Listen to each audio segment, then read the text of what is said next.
right, what is going on, everyone? Welcome back to the Mets Weekly Podcast. We are finally back to do our usual stream, but today on Friday instead of Monday, but we're just going to go with it. We're live at this very moment on YouTube and on X to discuss the latest news and rumors going on all offseason long in Mets land. But before we get into that, I want to remind everyone, subscribe to the Mets Weekly YouTube channel if you have not already for weekly episodes of our show, which are regularly on Monday night, like I said, at 7 p.m. Eastern. Today, like I just said, it is on Friday, so make sure to just, solve that confusion. But for those of you watching on or listening on playback, and you want to join the conversation in the future, make sure to join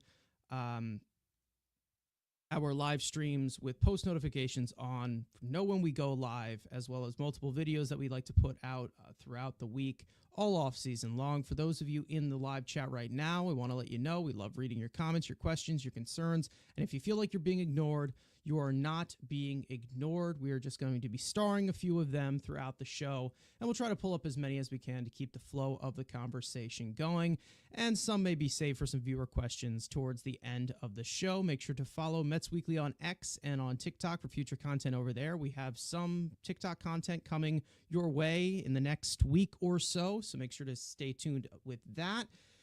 And for our audio listeners, make sure to follow us on all of your favorite listening platforms to not miss the audio version of new episodes that go up at 9 a.m. the following day that these are recorded. So without further ado, let's get into episode number 106 of the Mets Weekly Podcast.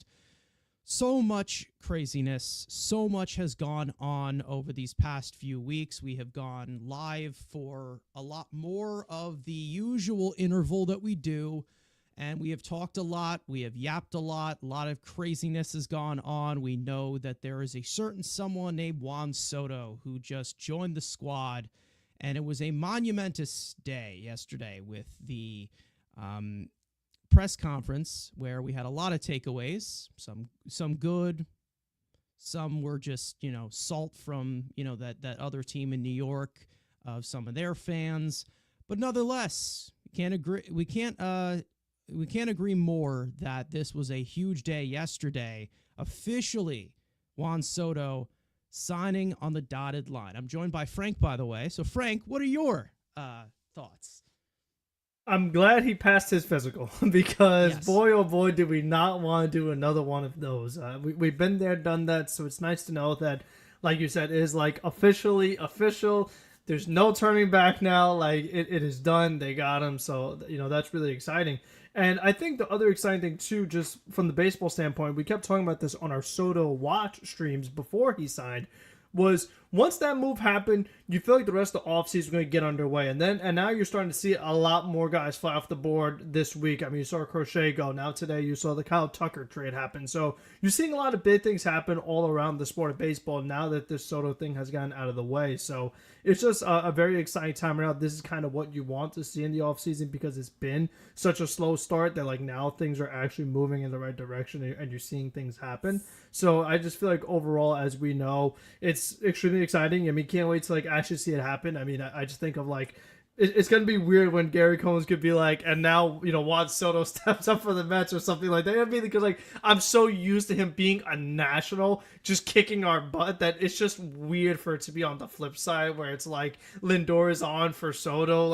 It still just doesn't seem real to me quite yet. I feel like I'll get more of a sense once we actually see it on the field, but I just think overall, like you said, it's really exciting. But as we know, there still is more work to be done. But we feel good about who the people are doing the work. So I think that's also the encouraging thing is that, they're still, even though they got Soto, they're not just all of a sudden going to do a bunch of weird stuff now. It's not oh, well, we have Soto, so we have to really capitalize on this. You have him 15 years. I think they're going to kind of work on more of a slow but steady trajectory, not so much this all in, we only have these guys for a few years, so we got to do a whole bunch of crazy moves like they did when they had Scherzer, where they got a bunch of veteran guys on 2-year deals. I don't see them going that route. I feel like they're going to be much more sound, thinking of that long-term vision, which is really what I want to see come to fruition. I mean, that's really the exciting part.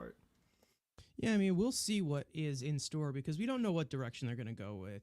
We've talked about this many, many times. The Mets have operated around closed doors especially with David Stearns coming in here. We haven't really seen that many leaks. And whenever we hear things of maybe the Mets might be interested in them or maybe they are linked to them, you never know what it is. Maybe it is just a rumor or maybe it is just something that continues to grow, and maybe it's just complete speculation of what David Stearns likes and, some connections that maybe he had in Milwaukee. I know that a lot of people are talking about, maybe trading for Devin Williams. I personally did not see that happening. I just did not see the possibility of them trading for another top tier reliever, especially when, I feel like they pretty much have their hearts set on Edwin Diaz being the guy coming into the ninth inning, a guy being the closer and being their top reliever. I just didn't think they were going to be giving up assets for a reliever with one more year of control, who most likely will be a rental going over to the Yankees. And it was actually kind of weird, and this is not a Yankees show or whatever, but it was actually kind of weird to see Devin Williams go for Nestor Cortez, which both of them gave up back-breaking home runs in the postseason, and now they get traded for each other, which is just so weird and interesting.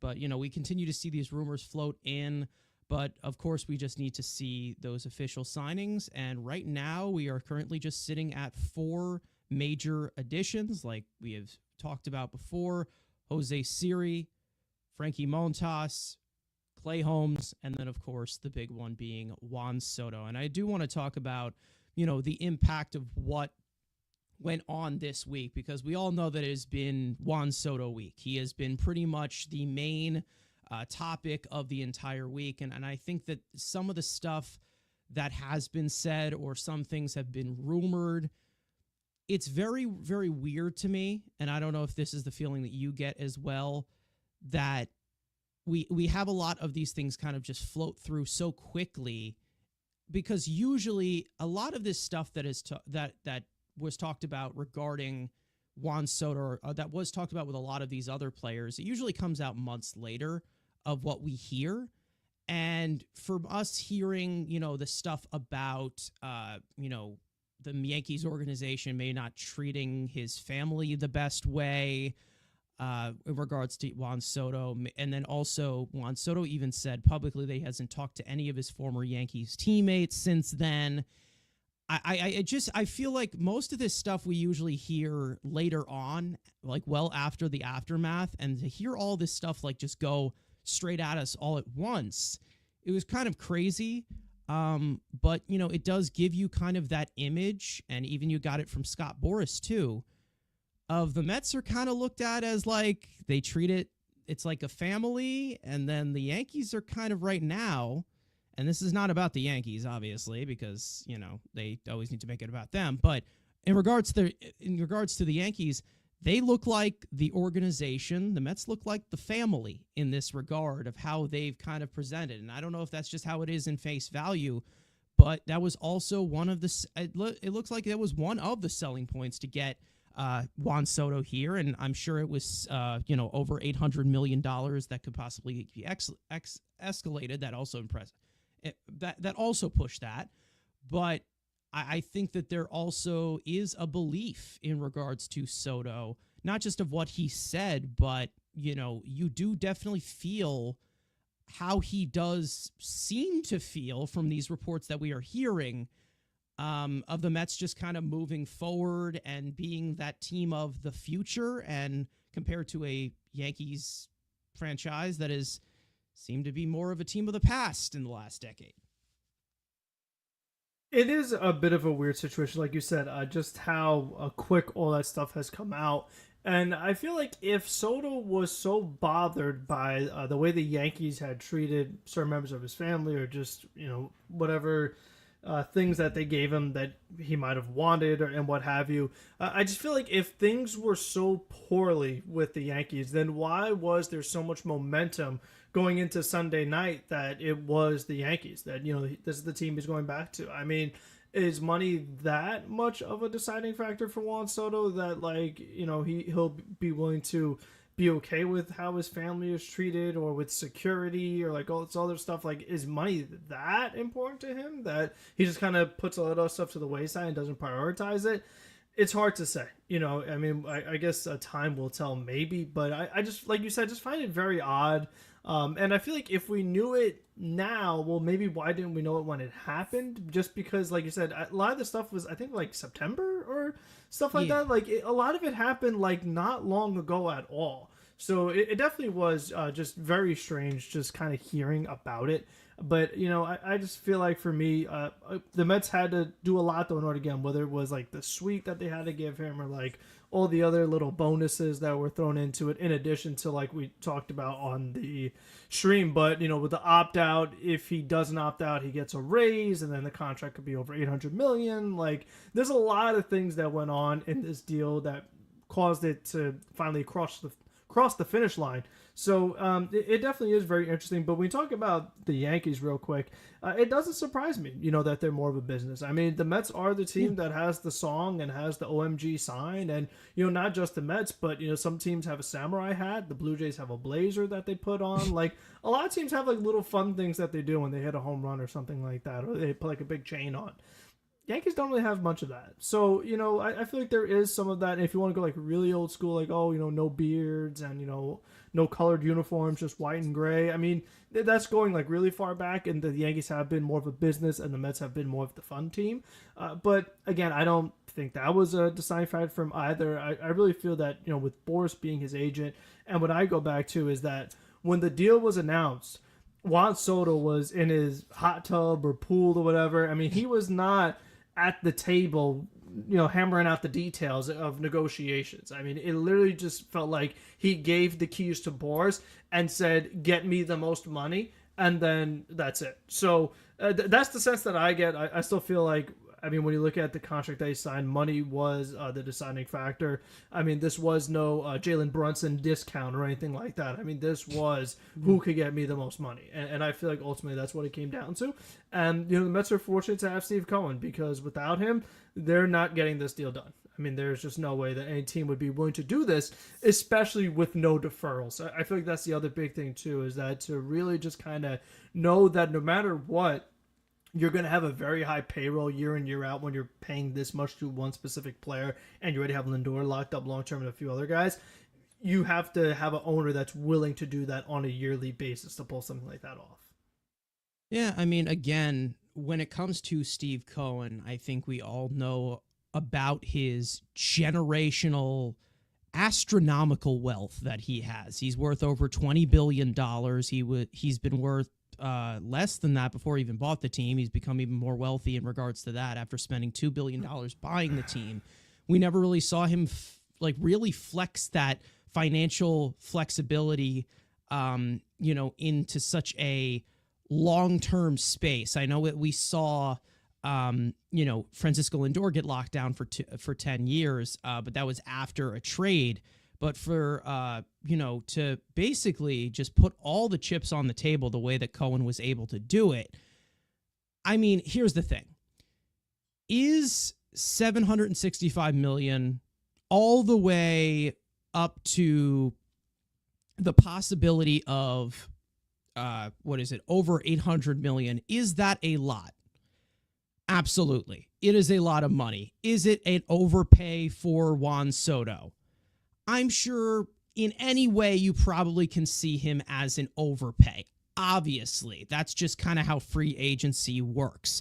But when you're also in a situation in regards to the Mets here, which is a very rare situation, where you have a owner who has, I guess, more money than all of the apostles combined, I mean, it really does not matter in the sense, because right now, yes, it's a little bit of an overpay, but we all know that anything to get these types of things done all has to do with more of Steve Cohen's money. And we haven't seen him flex it in that regard. to that different length of, a record-setting deal that he just gave to Juan Soto. And I think, that's the one thing that makes the big impression on everyone, because I definitely was at that point before that this happened, and he ended up, obviously signing with the Mets for $5 million more, or if they didn't come out with the highest offer, which they ended up doing so, I already said, I said, then Steve Cohen's money does not mean shit. Like, it really doesn't. And it seems like it did end up meaning shit. And it seems like, Juan Soto agreed in that way.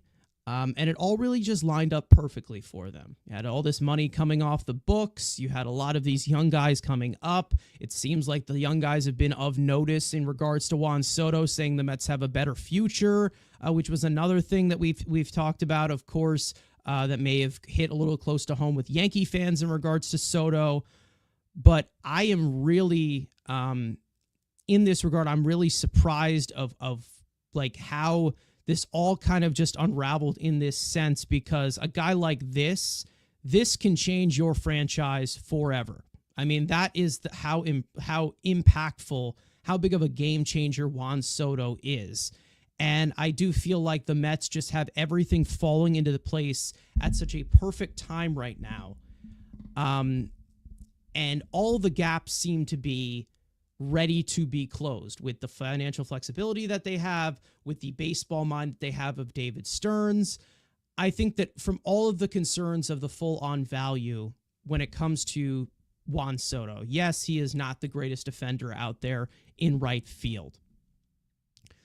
But there also were other moves that were made to complement that. We've talked about it before. A guy in center field such as Jose Siri, one of the best defensive center fielders in the game. Tyrone Taylor is pretty sure-handed in center field as well. Not the best arm as compared to Jose Siri, but also could help you cover some ground as well. Soto is probably going to have to deal with going to his left a little bit more, but I think that him being 26 years old going to his left compared to Starling Marte going to his left, which was probably one of the worst run values in all of baseball last year, I'm definitely a little bit more confident in that regard. We obviously still have some work to do. And there was tons of things that were said in this press conference, that it seemed like were reported already, and Juan Soto kind of just filled in the blanks there. But it's not like money did not play a big factor in this one, and I can tell you that right now. And I do want to get into the money in regards to this entire thing, and I want to talk about the full-on contract details of this Soto deal, because yes, it is 15 years, $765 million. There are tons of different stipulations in this, but there are crazy numbers in here where I feel like at this point, when it comes to Juan Soto, he is being treated like royalty, that we know that he should be because he's a generational talent. But it really does come to show how much the Mets went all out for Juan Soto. Now, here are the full details of his record-breaking contract with the New York Mets. As we said, 15 years, $765 million at this current base rate. He is getting $46.8 million in 2025 to 2026. 2027, he gets $42.5 million. 2028 to 29, he is getting $46.88 million. And for the next years after that, it would be $46 million. This also includes a $75 million signing bonus. Like we said, no deferred money, so it's strictly on the payroll, and there is no Dodger deferrals in that regard. Now, there is in this contract, there is an opt-out after the 2029 season that can be voided by the Mets with a $4 million raise in AAV throughout the rest of the contract, which is 10 years. As for some of the incentives, $500K for his first MVP, $350K for his second MVP, and for his third, fourth, and fifth MVP, he would get $150K, and also get $1 million for each MVP award, and I think also $1 million for consecutive MVP awards. All-Star selection, Gold Glove, first team and second team, $100K. Silver Slugger, NLCS MVP, and top 5 in MVP, which is third to fifth, $150K. Second in the MVP race or World Series MVP, $350K. And of course, one of the add-ons in regards to his family, a $500,000 plus luxury suite for his family, including 4 premium seats at Citi Field, as well as security for him and his family for home and road games. This contract also has a full no trade clause throughout the entire contract. And of course, as we all know, it is the richest sports contract ever in total value and term. So we look at all of these contract details. And again, like I said, the lengths. I think, Frank, and I think you'll agree with me pretty clearly here, the Mets really, really wanted Juan Soto in a Mets uniform. I mean, if you're a team, how do you even make up all this stuff? Like, when you're writing up the contract, like, how do you even come up with all these different incentives? I feel like it more so had to be, like, you sit down and you say, what is literally every single thing you could possibly want in a contract? And the agent, in this case, Scott Boras, says literally everything. And the Mets say, okay. Because, I mean, have you heard of this kind of stuff? I mean, with all these different escalators and securities and just premiums, seats, and like all this, I never heard of any of this stuff. So I just feel like the Mets, like you said, they showed how badly they wanted by saying, like, what is it that you want for this contract? And they said yes to all of it. And you know what? And like we said, when you've already committed over $700 million and you've basically built your offseason around this player, and basically when you do 15 years, your future also depends on this player. I mean, you really want to make sure you get that deal done. So, I mean, they threw in everything they had to in order to actually finalize it. And, you know, when you see everything up close, is it a crazy deal? Yes, it is. But, you know, I mean, that's just the nature of the sport right now. I mean, with like I keep saying, when Ohtani got $700 million, that changed everything. Now that Soto got this contract, we'll see what happens. I feel like this Soto contract also really showed the way some teams are going to value their own top players. While Kyle Tucker is not Juan Soto, he's really, really good. And Houston saw Juan Soto get over $700 million and said, oof, we are not going to pay anywhere near that for our guy. So we need to trade him right now when his value is at its highest so that we can get something back, because we know we are not re-signing him. Now, is Tucker going to get $700 million? No, but he's going to get a really, really high number. And I feel like that is the kind of precedent that could be set when you have guys who are super young and super talented. You could get something like this. And, you know, some teams really care about AAV, which might be why teams were willing to go 15 years as well. This way, even though $50 million is a lot, it could have been more because again, if you think about it, Ohtani gets more per year, but Soto has more years, so it kind of takes some of it down. And I also go to the Yankees giving Max Fried the 8th year this week, so that AAV went down too. So it's really gonna. I'm curious to see like how all the other top players, how their contract is gonna look afterwards, because as we know, everyone's always trying to top everybody. You know what I mean? Like Lindor's trying to top Betts, and you know Tatis is trying to top this guy, and someone's trying to top that guy. So it's gonna be tough for someone to top this.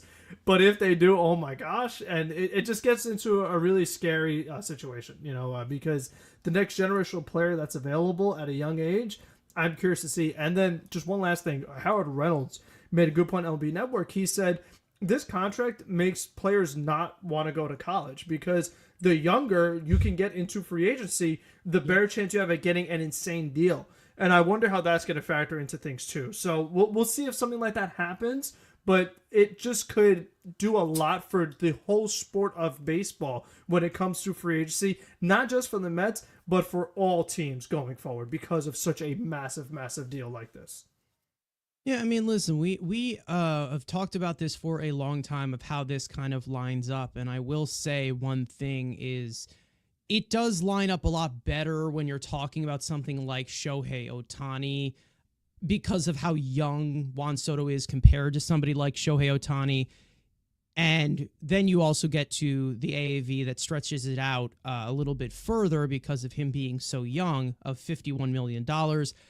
Annually, if you're looking at the full-on contract of Shohei Ohtani, I mean, what he got was $70 million a year, technically, obviously, because they're going to be giving him $700 million at some point. I think that it definitely weighs out because of the years that stretch out, but overall in total value, is he in total value worth as much as Shohei Ohtani or worth way more than Shohei Ohtani? No, he is not. Shohei Ohtani is a incredible player. He is a one-of-a-kind player. He also pitches, if you guys did not know. He just hit last year. He's going to be coming back to the mound as well, and can throw the ball 100 miles an hour and also hit the ball 100 miles an hour. So he is a ridiculous talent. But then you also can't sell it short when you're talking about somebody like Juan Soto. When we get comments like these saying, stop calling a two-tool fat, which I'm sure it's because of what everybody was saying on Twitter, below average outfielder, a generational talent. This is incorrect. This is completely incorrect. We all talk about Ted Williams as the guy that is very, very comparable to a guy like Juan Soto. I'm not saying that he is Ted Williams, but he's this generation of how this game is perceived now. More exit velocity, lifting the ball, hitting home runs. It's all Ted Williams with his incredible discipline, his ability to put the ball in play, his great situational hitting, his great power hitting as well. Ted Williams is a guy you look at. Ted Williams was also a horrendous defensive outfielder as well. So if you don't want to call Juan Soto a generational play, if you don't want to call Juan Soto a generational player, by all means. But the guy that he does get compared to and the guy that he's very similar to in this modern era in Ted Williams, you can't call him generational either. So when it comes to Ted Williams, that man is, in my opinion, the greatest hitter of all time. Some people might say other guys, but he is one of the greatest hitters of all time. And that's what Juan Soto has definitely lined himself up as, only at 26 years old. And you never know. Maybe he can be a serviceable defender with how they position him or something. Maybe he can, with a little bit more range in that regard, playing back like with Brandon Nimmo, because we prefer our strong arms in the outfield to play back because they could charge in on the ball and, use that arm strength to, prevent runs, as we like to say. But you never know. Again, I'm not saying that he is a great defender. I'm not saying that he is a phenomenal base runner. But the overall impact that you get from Juan Soto in your lineup, it is game-changing. What he was able to do for the Yankees, it was game-changing. Man sent him to the World Series. Let's not forget that. I mean, that was a big moment for him. This is an impact superstar. And whether you want to call him a generational talent or not, tons of things that he does do are generational and game-changing. Yeah, I want to touch on the defensive aspect of it because you made a good point about, like, as far as how you align them, if maybe you could get a little bit better value or a little bit better results as far as what their defense provides on the field. And I think, and that's why we talked about actually the importance of Jose Siri. As much as the season progresses, maybe some people aren't going to like how much he strikes out and things like that. But having a guy who's in the 99th percentile in range in center field allows you to have a right fielder who is not the greatest, and you can actually position him a little differently. Maybe you play Juan Soto a little more towards the line because you know that your center fielder has right center covered. Now, Juan Soto played next to Aaron Judge, who some people maybe thought was a good center fielder, and obviously the World Series play happened, but range in the 9th percentile, -6 outs above average in center field. So nowhere near the defensive center fielder that Jose Siri, as far as range. Now, Judge has an amazing arm, but as far as range, does not cover the ground that Siri does. The thing that I think kind of drove people nuts with Soto, like a lot of those balls are maybe catchable by like StatCast and things like that, were the ones that went over his head. Now, in the games that I watched, I didn't see Juan Soto ever make a play where he caught the ball and banged into the wall like Brandon Nimmo has made a habit out of. And part of me wonders if Juan Soto is a guy who, as we've said, at a really young age, already rejected over $400 million from the Nationals and was in a contract year, knew that he was going to be, and look, I knew he was going to be asked for over $700 million. If maybe he didn't want to risk it, maybe he didn't want to, bang into a wall and hurt a neck, maybe didn't want to dive and hurt a shoulder. It's possible, or maybe that's just the player he is. Like maybe he just is not a guy that goes all out in the outfield. And it's something to consider. But, the way I see it is, the way I kind of hope for is that he starts out in right field. Maybe as Brandon Nimmo's contract is running up or runs out, he could move to left field. And then in a little while, at the last few years of his deal, then he goes to DH. So I'm hoping that, as maybe he loses a step or so, as far as what you need from him defensively, the responsibilities are less and less. You're trying to make it as easy as possible. Now, it stinks that you're not in a situation where you could just put in a defensive replacement for him. I think that's too risky. I talked about it in the playoffs when the Mets would pull Vientos from a game, and then all of a sudden, he's playing all 9 innings. I just think the offense is just too good that he needs to stay out there. So that's something they're gonna have to live with. But overall, like you said, I am curious to see it. And if maybe they do play him a little further back, I would have to look at the numbers as far as where he struggled the most. Was it behind him? Was it to the left? Yeah, I'll give him to you right here. Yeah, but maybe they could align him a little differently, and having Jose Siri out there will help him. Yeah. In terms of right field, let's just say this. Last year, and it seemed like the year before that, I do think that they're going to start playing him back because it seems like he does struggle with things with plays behind him and to his right, which where Jose Siri is going to be covering a lot more ground as compared to Aaron Judge, who, he's not a center fielder. He's 6'8". He shouldn't. And be also, playing one more field. thing: the Yankees put Soto in right field, but before that, Soto was playing left field with the Nationals and Padres. So that's something to consider too. Yeah. I think maybe that's why all of a sudden people were like, "Oh my gosh, what's going on?" Also, by the way, Gold Glove finalist. But I just think that overall, the guy is supposed to be a left fielder. It's just that because of the way the team was constructed, he ended up in right field. Yeah. Possibly, and then also there's also the player value as well in right field as compared to left field. When it comes to him to his left, coming towards the line, and in front of him, he was actually pretty neutral, and he's actually been neutral throughout his entire career.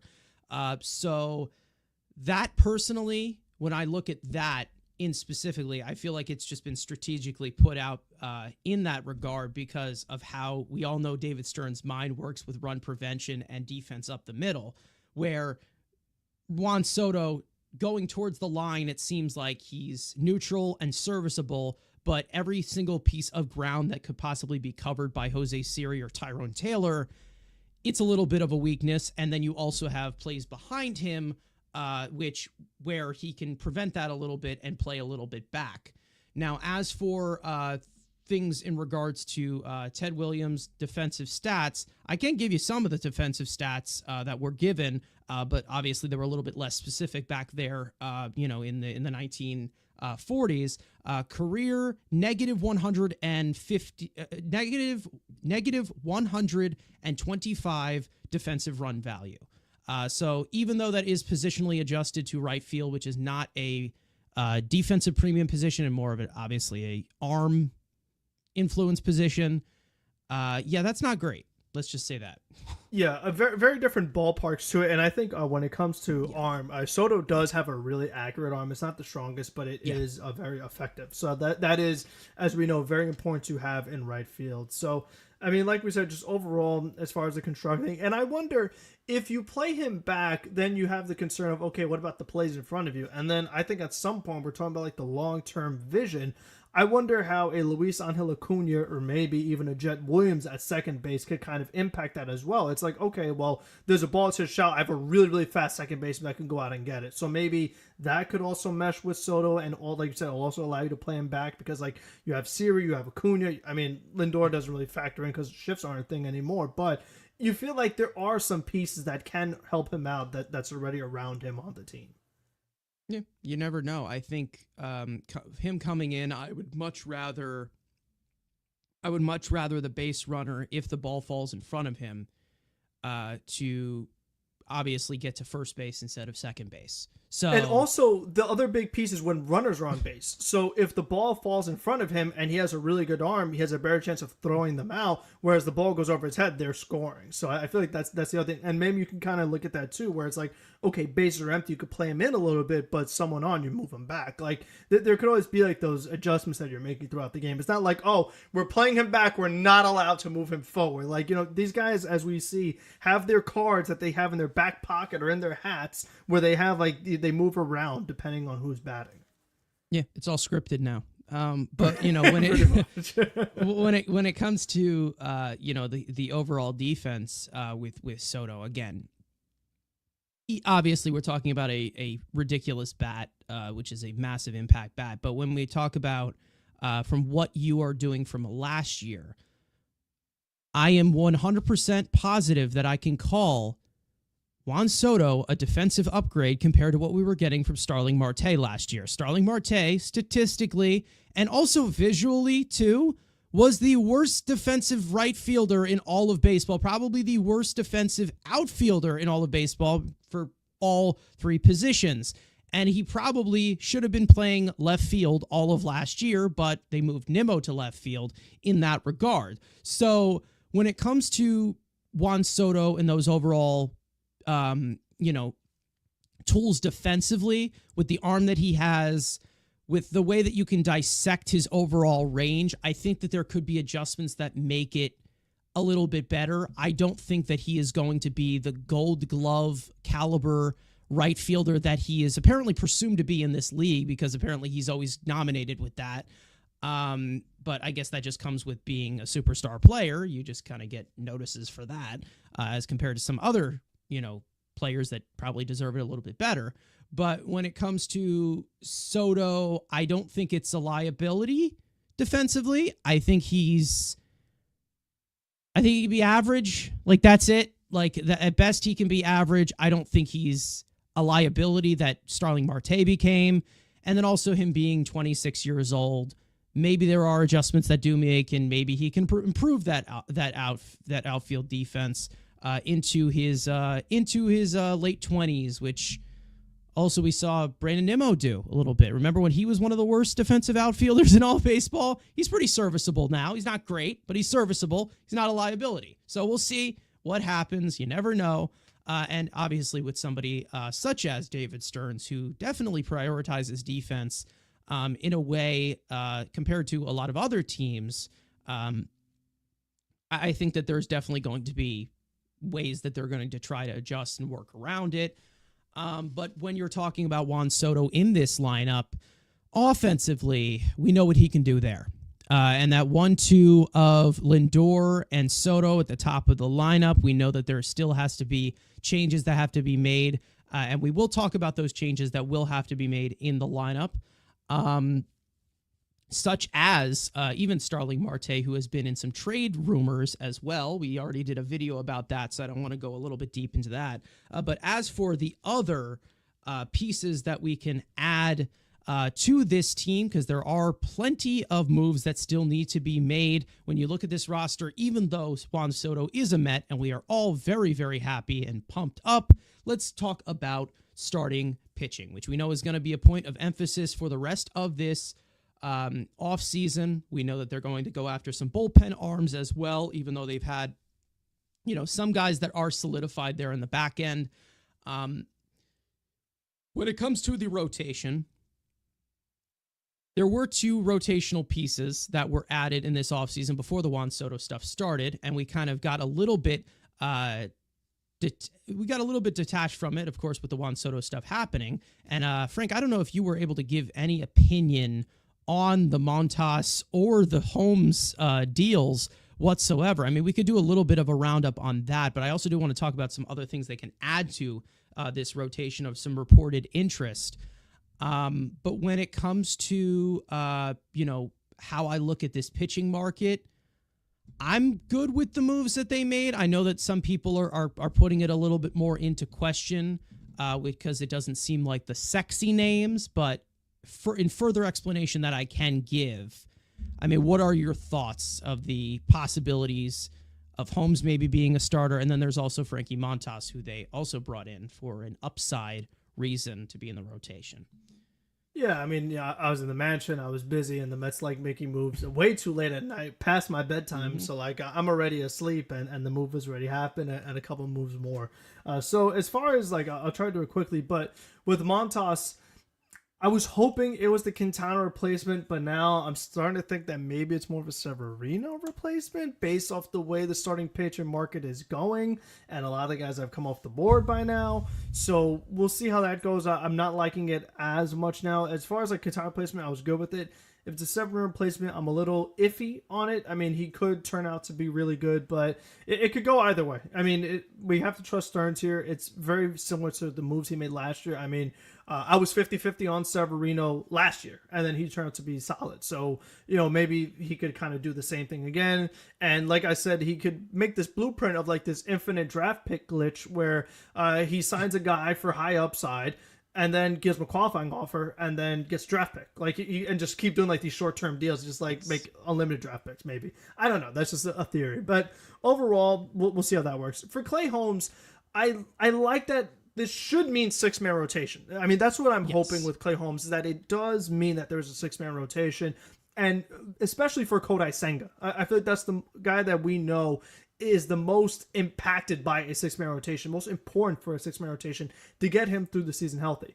Now, as far as who else they add, we'll get into it, but I feel like with Clay Holmes, I was surprised at 3 years with a guy who you're now experimenting to be a starting pitcher. He was a reliever. So there's no guarantee the starting pitcher thing's going to work out. It could. I mean, you mentioned the examples when they signed him, but you want to talk about like Seth Lugo or Ronaldo Lopez. Like there's a few guys that it's worked out really, really well. So that could happen. But if it doesn't, and he does become a setup man instead or a reliever instead, I'd be surprised that the Mets offered a 3-year contract to reliever. And if he doesn't do well and becomes a reliever, I don't see him opting out after the second year. So that's where I'm a little bit dicey about. I thought if it was like a 2-year, like a 1-1, I'm okay with it. But it's like they really need him to work as a starter. Because if he's not good as a starter and has to become a reliever, I don't know how I feel about that on a 3-year scale. I'm not crazy about that aspect of it. So again, it's one of those things that it's like, it's maybe low risk, high reward, because overall, like when you look at the actual AAV of Clay Holmes compared to what a lot of other starting pitchers have got, it looks pretty good. I mean, if he turns out to be solid, I mean, for that AAV number, that's going to be really productive. And as far as who else the Mets add, like, let's say, for example, that it is Sean Manaea as one of the other pieces that the Mets get.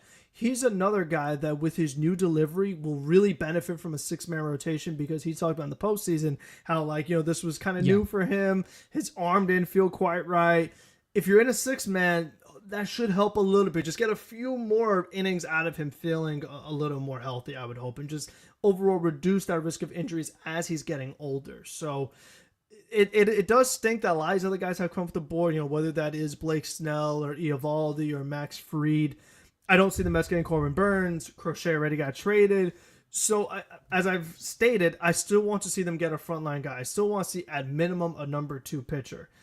I don't know if those guys are there yet. It's hard to sell me on it being Manaea. I know he had his good moments, but I just don't know if that's quite enough for some of the just high-tier offenses. I'm kind of skeptical on that. So I would like to see somebody that's an upgrade over Manaea in the top half of the rotation. And if somehow Manaea could turn to a 3, then we're in really good shape. But overall, I still would like to, the moves, I'm okay with them, but I am one of those people that still needs to see someone significantly better. And I don't think that's Jack Flaherty. I don't think it's Walker Buehler. So I'm just very curious to see who that person is going to be. And this is what Stearns does well at. But I'm just kind of waiting and seeing. And that's my approach. I'm just going to wait and see what we have on opening day, and then I could react to what the rotation actually looks like. I mean, this is going to sound like I am really cheaping out in this regard, and I sound like I am, I seem like right now, in regards to the pitching market, there are deals that are being inflated in this way. When I look at that Max Fried deal, I have a strong feeling that Corbin Burns is going to end up getting possibly 10 years, which I don't really want to commit to a pitcher. Never do. I don't even want to commit 4 years to a pitcher. And I understand that that kind of puts you out of the market for any frontline guy that would be on the free agent market no matter what. Personally, I don't think any of them are worth it on the free agent market. When you're talking about trades, okay. When you're talking about years of control, when you're talking about these other creative moves that you make, like Clay Holmes to make a 6-man rotation, or somebody like Frankie Montas with upside, I'm okay with that. I'm okay with continuing to do these reclamation projects and giving the leeway to also some of the young guys in the farm system that maybe they take over a rotation spot. At this point, here's how I feel. I want nothing to do with frontline arms on the free agent market. I don't want anything to do with them anymore. I just don't. I'm done. I don't want to push and try to get someone who is going to play every 5 days that is so at high risk for injury. It's just not going to be a smart investment whatsoever. And yes, it sounds like I'm talking about out of two sides of my mouth right now when we just gave Juan Soto a record-setting deal. Juan Soto is playing every single day. He's younger. Again, there is a top 1% right now of guys I would give those long-term deals to. Yamamoto was one of them. There's a guy named Roki Sasaki who we will talk about in a second that I would give to him, even though he most likely will have to take a international deal. Obviously, that's a different story. When it comes to this whole thing of years of control, guys who have stayed healthy, I feel like it's a better bet, personally, and this might sound stupid, and maybe it'll be proven wrong in a year or so, but how this game has gone for the last 5 years, I think it's a more stronger bet to do reclamation projects than actually sign somebody to a long-term deal that is in the level of Burns or Fried or Blake Snell. Like, that's how I feel right now. I mean, I don't know. I'm not making that risk. I can't. I just can't make that risk. I agree with what you're saying, and David Stearns definitely agrees with what you're saying. If you look at the way he's approached starting rotation, even with Milwaukee and now especially with the Mets, no deals over 3 years. I mean, definitely not. We are yet to see that for a starting pitcher in the David Stearns regime with the Mets.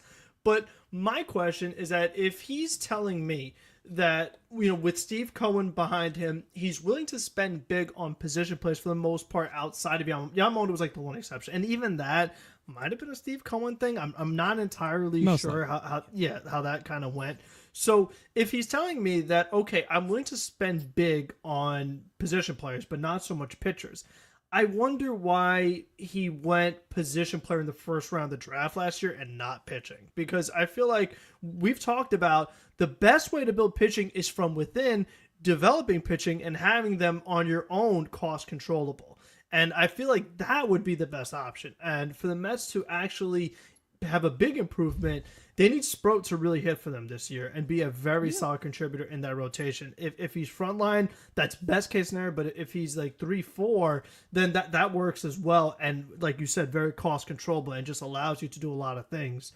But for me, that's kind of things that I would consider if I know that my philosophy is. Because where else is the pitching going to come from? Because it's like it's just tough when you have now. Was a 3, maybe 4 by the time Alonso. I'm getting like really the more I think about it. So let's just do a hypothetical here. Lindor, Soto here long term. Nimmo's here long term. I'm gonna bet they re-sign Pete Alonso. I'm gonna say that's gonna happen. So they have him long term. I could say that Vientos and Alvarez are long term. I have now 6 of my 9 position players here long term. Where are my position player prospects going to play? That's really what my question is. If I have so many guys locked in long term, then do I trade them for starting pitching? Because I had an opportunity with Garrett Crochet. But wait a minute. You do. I had an opportunity with Garrett Crochet. I didn't do that. And under the David Stearns regime, I'm yet to trade a top 10 prospect even? I don't think, forget top 5, I don't think they've traded a top 10 prospect yet. So I'm not going to trade them. I'm not going to play them, but I'm also not going to draft starting pitching. So I don't know. Like, there's still, he has a lot more time before my theory is true. I think there was a decent amount of pitching taken in that draft. But I'm saying in the first round, I would have gone pitching. That's just my philosophy. Not many pitchers go in the first round. Like, that's just kind of it's more position and skill position of like the best player available. Like, that's usually what you take in the first round. I mean, it's different of how it evens out, of course, if there is like a guy who stands out on the rest, obviously. But they definitely took a decent amount of pitchers, I'd say, in that regard. But yeah, I mean, I think that they do need to look at trading. They do need to look at the trade market in regards to some of these guys. Now, there are some other pieces that are out there that I do want to obviously mention of the Mets have reported of having interest on. Of course, Sean Manaea, who received the qualifying offer from the Mets. Great season last year. He's going to get paid on the free agent market. We know that Jack Flaherty, they have been attached to. Nick Pivetta was somebody that they were talking to during the winter meetings, someone who they will most likely have to give up a draft pick for, as well as he received the qualifying offer from the Red Sox. And then Walker Buehler was another one.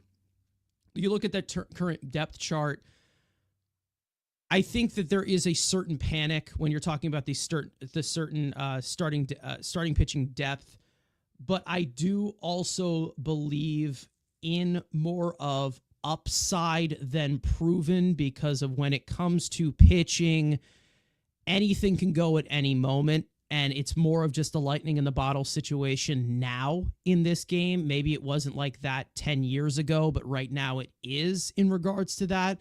When it comes to Kodai Senga, I think it's kind of being underestimated that he is the number one in this rotation. He 100% is. And even though there are, I'm sure, a bunch of question marks throughout this rotation right now, Senga, I do believe, still is a legitimate ace. And I think that the sour taste in Mets fans' mouths right now is the whole playoff situation that he had. But when it comes to a guy like Kodai Senga, who we have seen him give frontline stuff before in his rookie year, making just $15 million of what a number 5 starter would make, that's definitely a creative way to build up the rotation. Clay Holmes and Frankie Montas are both impressions, in my opinion, of how this pitching market is and how David Stearns is looking at it. When it comes to Frankie Montas, he got $17 million a year. If you were talking about this 5 years ago, was Montas worth $17 million a year? No. That's what a number 4 starter gets in a rotation now these days. Pitching is expensive. When it comes to Clay Holmes, who wasn't even a starting pitcher last year, but he's going to be making $13 million. That's less than $12.7 million to be exact. He's going to be making less than what they gave Severino, who labeled himself as the worst pitcher in all of baseball last year. So there are these creative ways that they need to look at it in regards to the starting rotation. And I know that it looks bad comparing them to the Dodgers and comparing to them to all this star power. But like, to be honest, I feel like you can get a little bit better value and more quantity and a balance of quality from a lot of these arms by not chasing after the frontline guys who are going to get these long-term deals. And I know it looks bad on paper, but these games aren't won on paper. And I think that that's another thing that we also take into account. And when you're talking about innovative and creative ways to build up this rotation, because they've already taken that route last year with the reclamation projects, and then you also have Montas and Holmes, who didn't even start last year. I think the best guy right now to build that is in your front office, being David Stearns. So I understand it doesn't look great. I get it. But I am 100% more on top of building the rotation around Senga in a 6-man rotation, because obviously he needs that extra day of rest from what he did in Japan. But also building that quantity, keeping guys healthy so they can give you the best that they can. But also, I'm also willing, again, to trade those assets, like you said, of what did you say, 6 of their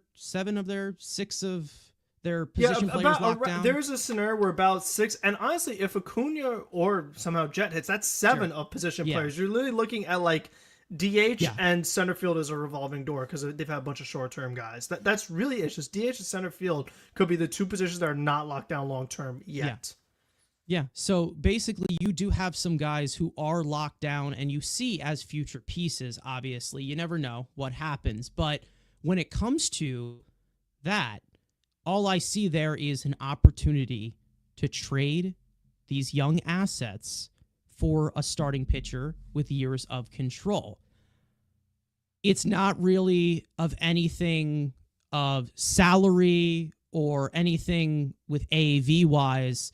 I just don't want to be committing that much money for that much long to a position that could break at any moment. And that is the one thing that I agree with David Stearns 100%. I may be in the minority in that regard because I know that everybody is like, well, David Stearns, he should have connections with Burns because they were in Milwaukee together. I'm okay if Burns ends up going somewhere else. And in regards to Garrett Crochet, who ended up going to the Red Sox and getting traded to the Red Sox, I already said that. I don't know if it was offline or on here, but and I think I said this in our group chat on Twitter. The Red Sox had to sign Corbin Burns in order for us to get Garrett Crochet because the Red Sox farm system is so much better in whether it is skill position or overall depth that it would have been not just Brandon Sproat, but Brandon Sproat.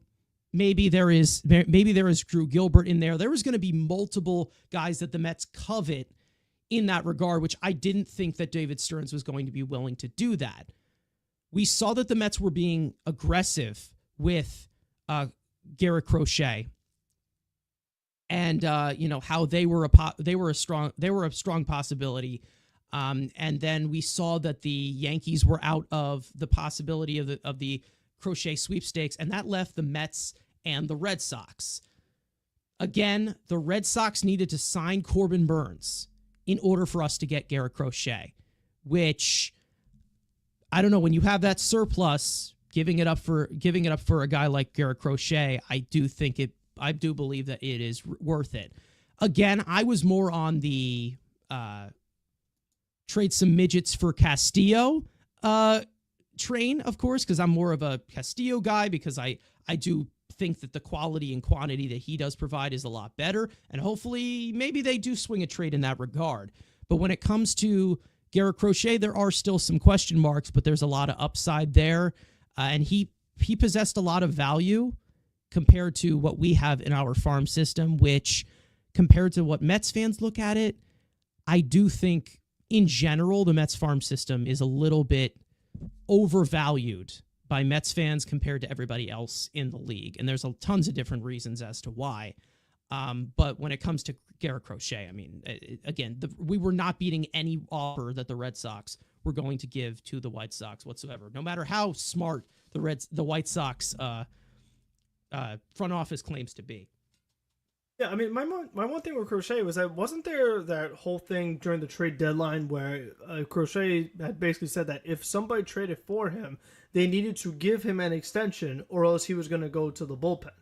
What happened to that? I mean, that was literally a few months ago. Why all of a sudden now is, wow, people got Garrett Crochet on a friendly deal and like, where's his immediate extension? Like when the Dodgers traded for Glasnow last year, it was immediate, like, double-digit year extension.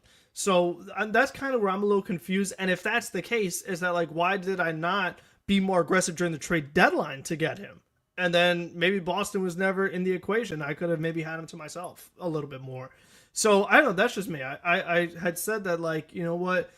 If the Tigers were listening on School Bowl or other things like that, I thought the deadline, they had some opportunities to improve the starting pitching. That's where I would have really, like, I don't know. I just felt like overall at the deadline, they threw this whole parade of, oh, we helped our team. We didn't give up like a top 15 prospect. I'm like, okay, but how much did you actually improve when it came down to it? So for me, I don't know if the Castillo thing is going to happen, to be honest with you. I see Seattle as a team that like has an amazing rotation and wants and should want to compete now. I would think. I mean, this is just me. I would think they want to compete right now. And if they're trading Castillo, they're trading it for a major league bat to help their lineup, which the Mets don't really have. The Mets can't really offer that. I mean, and McNeil is not the offensive upgrade that you're gonna at this current version of McNeil to get Castillo. But I don't really see that as a thing. I mean, I think so much as Sonny Gray as a salary dump, I could see that as a little more of a possibility. I'd be okay with that. But I don't know. I mean, this is what Stearns does well.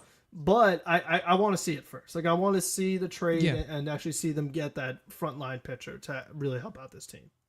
Yeah, I think it's more of just the upside of what can create a upside arm or what can create a frontline arm that they look at, because catching lightning in the bottle is the best way to get value out of a pitcher these days because of their health. And I think that that's kind of what they're looking at. And it's a very advanced philosophy that some people just don't agree with. They're like, oh, I want the best team. I want the best, ESPN.com fantasy team. And that's kind of just how they look at it. And I understand, looking at this rotation, it doesn't look great. And I do believe that they still need to add, whether it is bringing back somebody like Sean Manaea, or whether it is bringing in a Nick Pivetta, or I wouldn't go after a Flaherty or Buehler, but I know everybody's has pined for those types of guys, or whether it is trading for those guys, or the main guy that I would, in an innovative way that we'll talk about in a second. Now, obviously, in the chat, I asked you guys to choose one of those free agents starting pitching that I put out on the screen, and that being, of course, Sean Manaea, Jack Flaherty, Nick Pivetta, and Walker Buehler. Of those four, who would you add to the Mets 2025 rotation? Because we don't know if they are going to add just one more. I think they're going to add one more, or maybe they add two more. You just never know of how they're going to replace this thing. It seems like it's going to be more of a six-man rotation, so I would expect them to try and knock Blackburn out of there, considering his health. But when it comes to those four, 54% of you are saying Sean Manaea, 35% of you are saying Walker Buehler, and 6% of you each are saying Flaherty and Pivetta. Now, when it comes to, those four right there, I obviously would be open to bringing back Sean Manaea. I have been very, pushing that forward of them retaining him instead of somebody like Luis Severino, who ended up going to the A's. But when it comes to, Jack Flaherty or Walker Buehler, he was on our list of guys to avoid.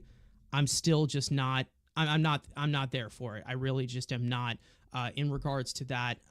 Walker Buehler, I've never been a fan. I never have been a fan, and you guys can quote me on that. I just have not been a fan of him. I just think he's a very vulnerable pitcher in that regard, and he does give up a lot of contact where, the strikeout stuff might not be even worth it. And, I just don't see him post-injury getting back to that level, that rookie sensation level that he was at. And that is kind of the best that you can get from him, because he's a very low-floor pitcher, in my opinion, at this current moment. Jack Flaherty, I just don't think he's as good as a pitcher as was being advertised last year. Him being in Detroit, going over to Los Angeles. We know that he's from Los Angeles or everything. Also, personally, I don't think this is a good fit in regards to Jack Flaherty, and I wish I had Andrew here to explain.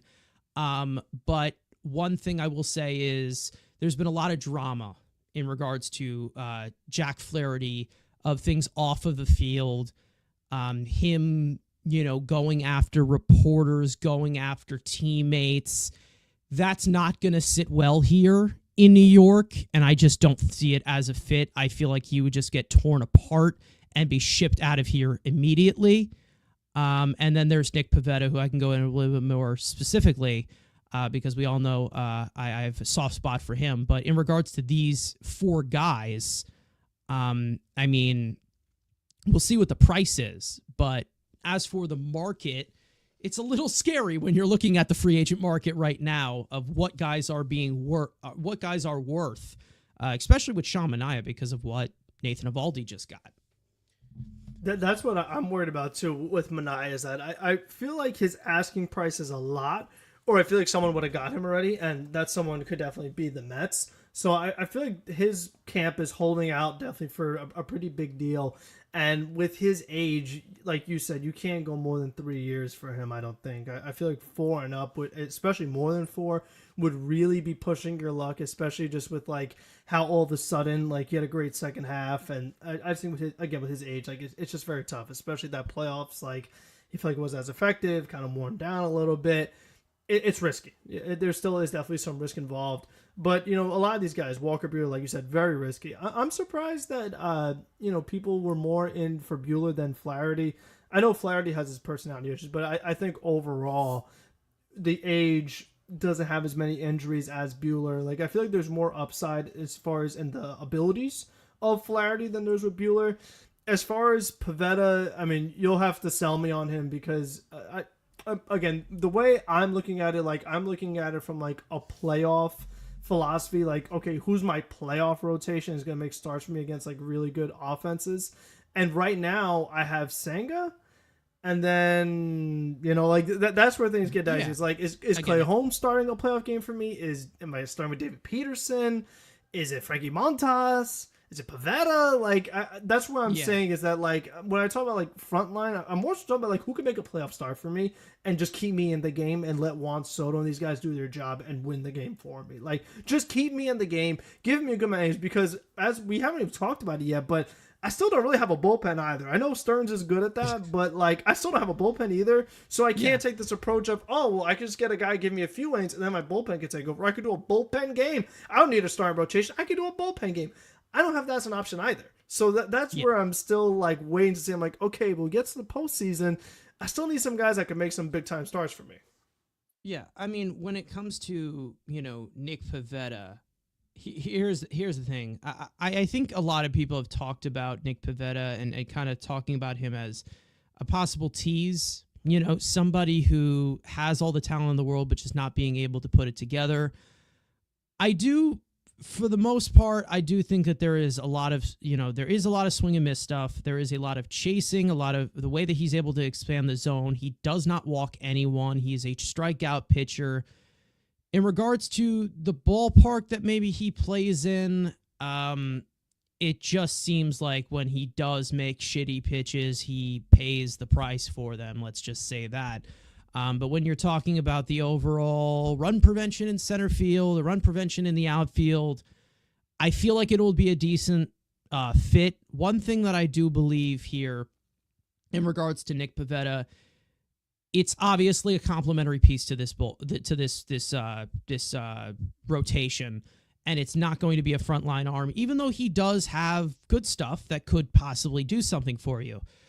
The main reason as to why is kind of just saving arms in that regard when it comes to the overall walk problem that you have in this rotation. You will continue to have this guy will throw strikes, he will attack hitters, he will make them chase, and I think that is the best way to kind of anchor the middle of the lineup with a balance of control, some command, of course, and then of course eating innings. Now, obviously, he would fill out the rotation, make it a 6-man rotation. And when it comes to the overall feel of the rotation in that regard, I do think that the Mets are more lining up to where, with the pitching staff of how guys are doing, whether Clay Holmes has an incredible year, or Frankie Montas is great in that rotation, I do think they're more lining it up as to where are we at the trade deadline when it comes to this starting rotation. And I know that it'll probably be a little bit more of a higher asking price, but like you said, as well, of all these positions being locked down the way that they are, I think the Mets will be willing to go that straightforward when it comes to trading those assets for pitching at the trade deadline, because we don't know where this team's going to be at the trade deadline, because we've seen Mets teams have had a great expectation and they are just mediocre at best. But when you have Juan Soto here, right? You have Francisco Lindor here. You have all these guys locked in here, and you are in position to compete. I feel like that's going to push them a little bit more to go all in. And that's where I think that a guy like Jared Jones comes into play, or a guy like, Mitch Keller comes into play, or somebody else, maybe Frank Valdez, if the Astros are not doing well. There's Jesus Luzardo, even though that's the in-division thing, you never know. Dylan Cease, there's been talks about that as well. I think that he'll probably be traded at the deadline as compared to, what's been going on this offseason. I don't think that the listening in offers are as serious as people think they are. But I don't have any inside sources, so that you never know. But when it comes to the overall rotation, I think that they are willing to reverse things in and out that way, and just kind of keeping these guys healthy in the first part of the season to the trade deadline, I feel like is the main focus here. And adding a guy like Nick Pivetta could definitely help you out if you're looking at a 6-man rotation, if you're looking at a way to keep somebody like Kodai Senga healthy. I feel like turning up the notch with the starting pitching is better, more explained at the trade deadline than it is right now. Because like I have said, the frontline arms are the best way to improve your rotation, of course, but there's just way too much of a risk for somebody who's pitching every 5 days and could get injured at any point. But then the trade market comes in. There's going to be teams more eager to move them as compared to this offseason to the trade deadline. I think that that's kind of how they look at it. And listen, I think that this is also another thing. How much does Stearns want him? Because he's going to need him to definitely perform. Because when you look at Nick Pivetta, he is going to be giving up these comp picks for him. Obviously, the Mets are getting a comp pick back for, Luis Severino. But losing for Soto. Losing one for Soto. Maybe they get one for Alonso if he doesn't. So you'll see how that balances out in regards to that. Maybe they I get do one. think that yeah. Well, I mean, Manaea too. I mean, he's the Manaea. They could get one as well. We'll see. Obviously, I think it all really depends what happens with Alonso here first, because I feel like they should kind of prioritize that first and see where he is at. But if that ends up happening, we'll see. It all really depends on how much Stearns likes Pivetta. That's how I kind of look at it, because he's going to give up a lot for him. Because, again, the market, he's going to get a decent amount, of course, because the pitching market is that it is. And then also the comp picks, which we know the Mets have been hesitant about for a while. Yeah, I mean, it's like I said, when a guy declines a qualifying offer, he tells you that he wants probably more than $21 million per year. So you're also going to be committing over $20 million over multiple years and losing a pick, which they said they wouldn't do for Severino, and that would have been with not losing a pick. That would have been with gaining a pick, or kind of going neutral, kind of balancing out. So that's where I'm a little skeptical. I'm like, if they didn't do it for Severino, I don't really see it. I don't anticipate them doing it for Pivetta, but I mean, anything could happen. So I'm curious to see how that goes. But I think with Alonso, he's an interesting one because there's not much of a market for him. I mean, you look at the suitors, especially after the Cubs just got Kyle Tucker. I mean, I don't know. I mean, it's a weird time right now. We know Seattle's not really interested. I don't think Houston. I think Houston trading Kyle Tucker is another example of like they're probably not that shit. It's like all the teams that we speculated that would make sense as Alonso fits, they're not really into it. And I think there's, like I said, a couple things that can happen here. Number one, because of the Boris thing, he could wait it out all the way to the end, or he takes a very short-term deal and then tries again. So I think overall, he's someone that, like, I still, like, if I had to pick a favorite, I still anticipate him staying with the Mets, but that is something that could happen a while from now. And, it's like I've said in the past, but now that, especially with Soto being, like, taken care of, I'm not gonna like kind of change my off-season plan because I need to see what Pete decides. Like, I'm not offering him that much. I mean, like I said, if anything, I'm offering him very similar to what was reported that they did offer, because it was a very fair deal. If he takes it, great. If he doesn't, oh well. I don't see anyone topping that deal, so I feel pretty confident with it. And you have to focus on the other things. Like we said, the starting pitching is really important.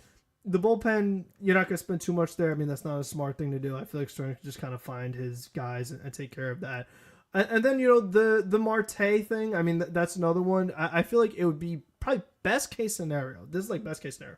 if the Mets are able to trade Marte for an innings eater, I know people have like speculated the Jordan Montgomery or something like that, but like if the Mets could trade Marte for the innings eater that they need to like balance out that rotation of like giving them like a sturdy guy that is, makes a bunch of starts for you and eats those innings, solving that via trade and then being able to actually then you have to sign a DH bat like on a 1 year. Like you said, it's much easier to buy a DH for a short term than sign a starting pitcher for a long term. So if I could trade Marte and get a bat that actually fits my lineup better and get a starting pitcher because I traded Marte, I feel like that's best case scenario. And then they're kind of able to check off a lot of things all at once. I mean, it seems like a lot of this could have been solved because we talked about players being locked in here. A lot of this probably could have been sold, Alonso, if you took the 7 years, $158 million. Oh, well, I'm not your agent. I'm just a podcaster. Anyways, but when it comes to, things like Marte, we'll get into some stuff about Marte to see what they end up doing. I think that, the Jordan Montgomery stuff... I'm not really a fan of it personally, but again, the owner does not factors. Like him. What happened? The Diamondbacks owner does not like him. The Diamondbacks fucking hate him. Yeah, that's something that you have in your advantage in negotiations. Like, I know you don't want him, so we'll take yeah. To be honest, I mean, I'm not really for that whatsoever. Again, there was a reason why I did not want to sign him originally. And it's pretty much the same reason as of right now. Do I think that it possibly could work here in regards to Jordan Montgomery coming in here? But I'm not giving up live assets for him. Bad contract for bad contract or whatever. I just feel like it's kind of just redundant in that point. I get that Montgomery definitely could still give you some upside and give you a quality arm in that regard. But when it comes to, pieces that could eat innings, and this is weird that we're saying this now. The innings eater was Severino, not many out there. I do think that there are some that are out there that can eat innings and then can, guys who are available possibly in trade, and then some guys that are out there, but they're not just well talked about right now because you got to get past the frontline guys. But also, when we talk about Severino of how things have changed, right? Severino couldn't even stay on the field last year or the years before that. So that's what I mean in regards to the pitching market. You need to kind of just bet on catching lightning in a bottle right now in order for things to not go possibly as a colossal fail. I understand that Corbin Burns possibly is a good investment, but you always can look at the pitching market as something that, you look at something on the pitching market as things do need to fall into place in order things to obviously work out. And you need to find that type of median where I do think that there is plenty left in somebody like Sean Manaea, but I don't know. I'm not a fortune teller. You have Corbin Burns, who's been relatively healthy throughout his career. He's given you 200 innings every year, but then that also could be a curse because there could be more mileage on his arm. You never know. You kind of have to meet that thing in the middle, and I feel like that's a risk that Mets aren't willing to take. Who knows? Yeah. I feel like Burns coming up as a reliever helps a little bit, so he doesn't have as many mileage like in the minor leagues as like some other guys might. But like you said, so what you're saying is Clay Holmes is the next Corbin Burns.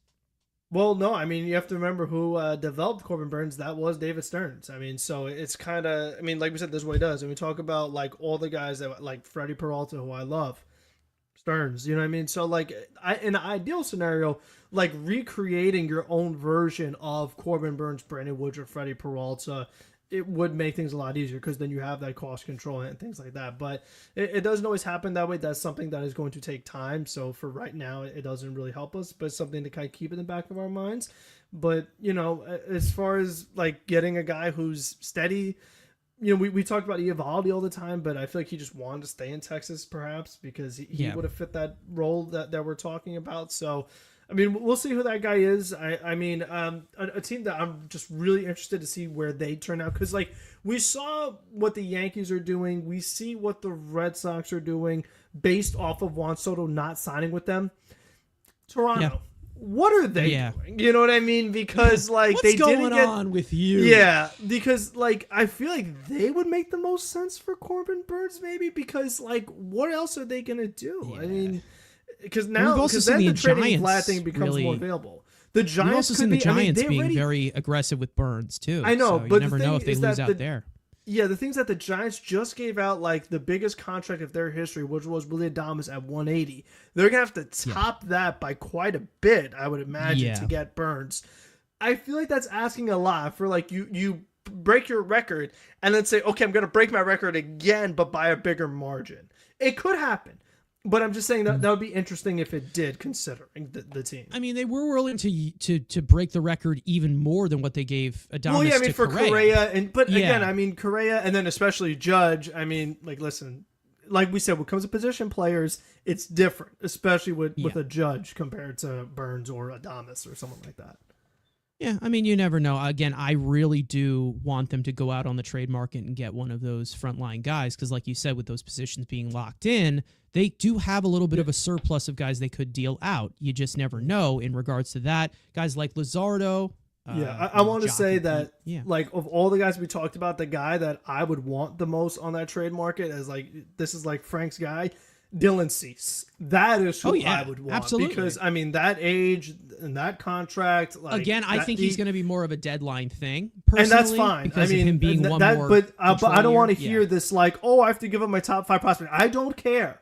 Go get him. I don't want to hear the excuse anymore. I don't want no more hugging. Thing, I think. Yeah, like no more hugging, no more coddling. Get him. I mean, this is the kind of guy. He made over 30 starts last year. He's got the strikeout stuff. Like he could match up with these other big time pitchers. Like that's the guy that I would really want. I think the pitching, you really right now the mindset to the trade deadline and looking at the trade deadline is let's survive to the trade deadline. Let's see what we have here. Maybe there's a possibility that Brandon Sproat emerges as a possible starter in this rotation. You never know. You just don't know. Any other Lugo types available out there who wants to become a starter? There was another guy out there who is available. I don't think they're going to do that twice, considering the as far as a reliever to convert. Yeah, obviously Lopez going to the Braves to do it. Mm-hmm. What was it? Lorenzen was a reliever for a while, and then he became a starter.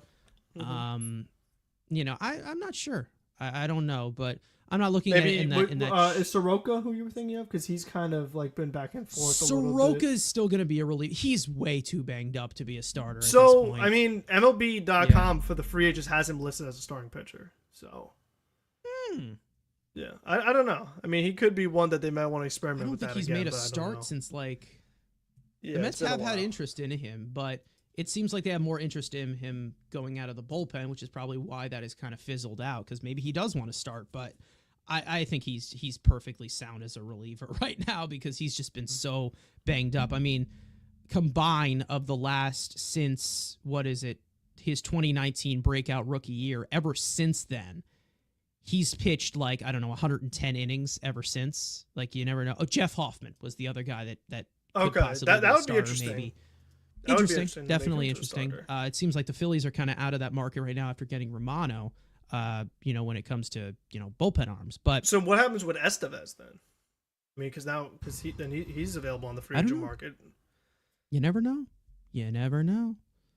But yeah, when it comes to the rotation, I think they just want to see what they have come the trade deadline and where the team is positioned.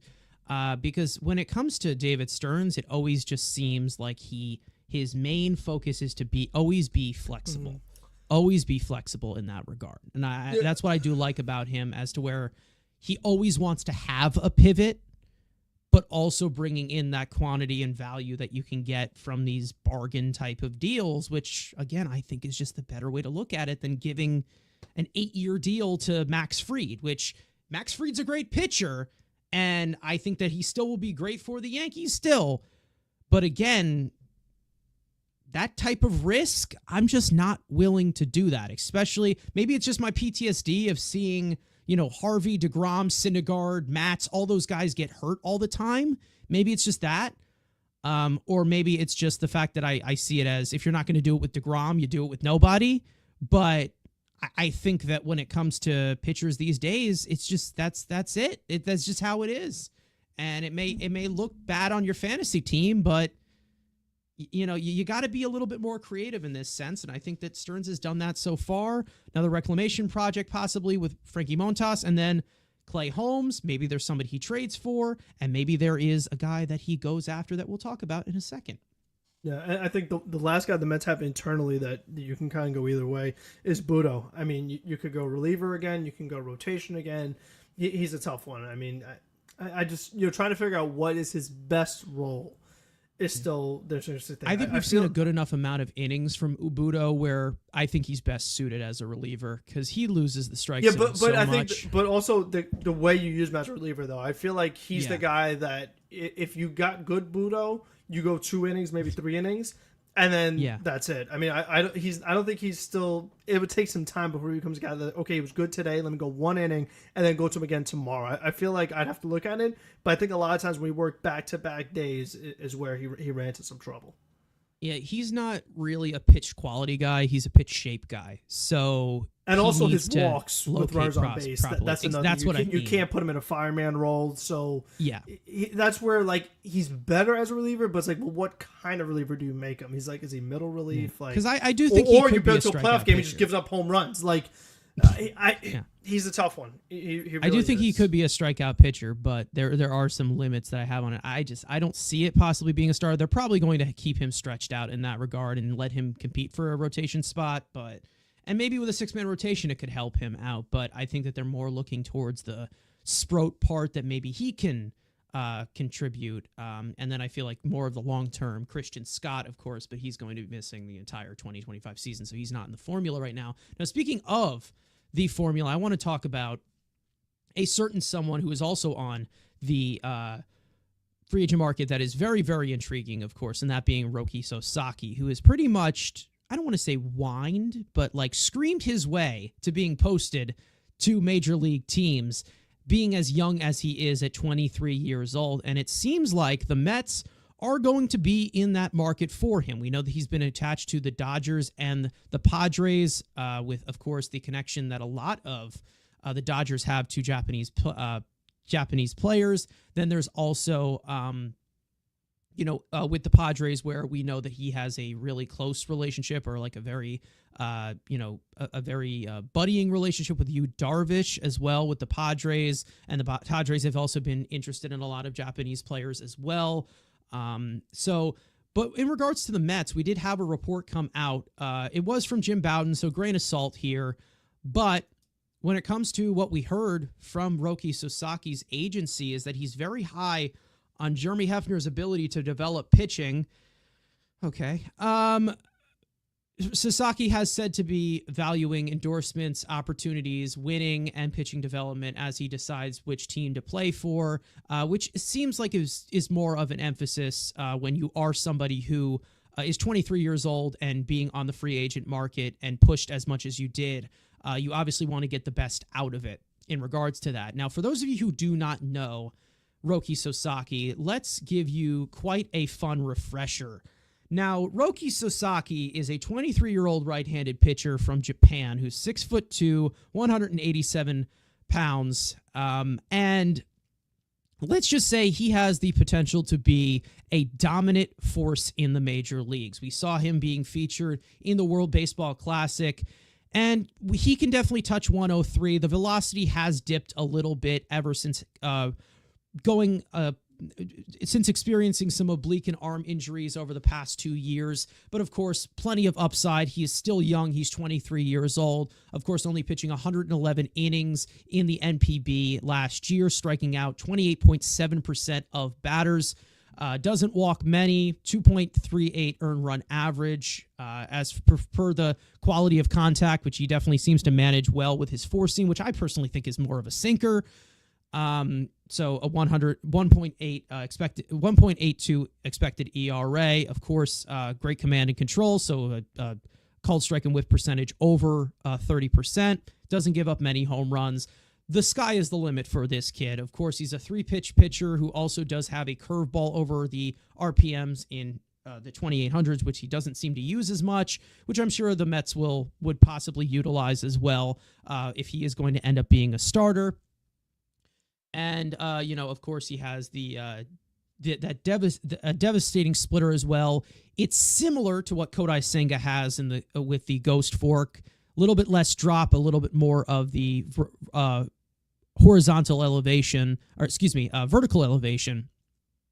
as compared to the Ghost Fork, which is why it's mainly called a splitter, but changeup, splitter, pretty much same kind of realm of tunnels in off-speed pitches. And then, of course, his slider as well, which he gets a lot of whiffs on.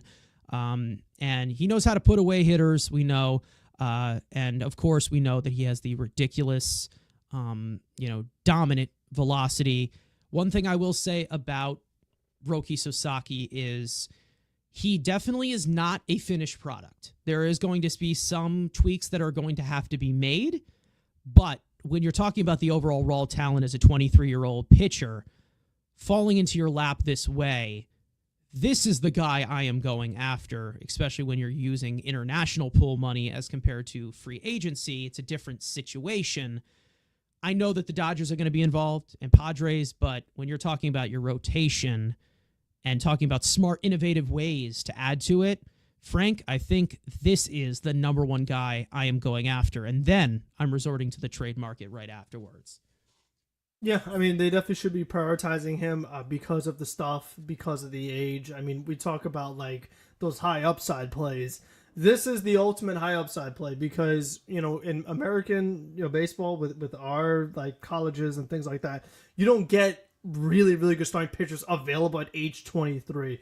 I mean, we talked about how amazing it is that Juan Soto was available for free agency at 26. So 23 is just absolutely insane. I mean, that's something that just does not happen. So, even the other Japanese starters who have got signed lately, between Yamamoto and Senga and guys like that, they were not 23 either. So, I mean, this is just something that definitely is uncommon.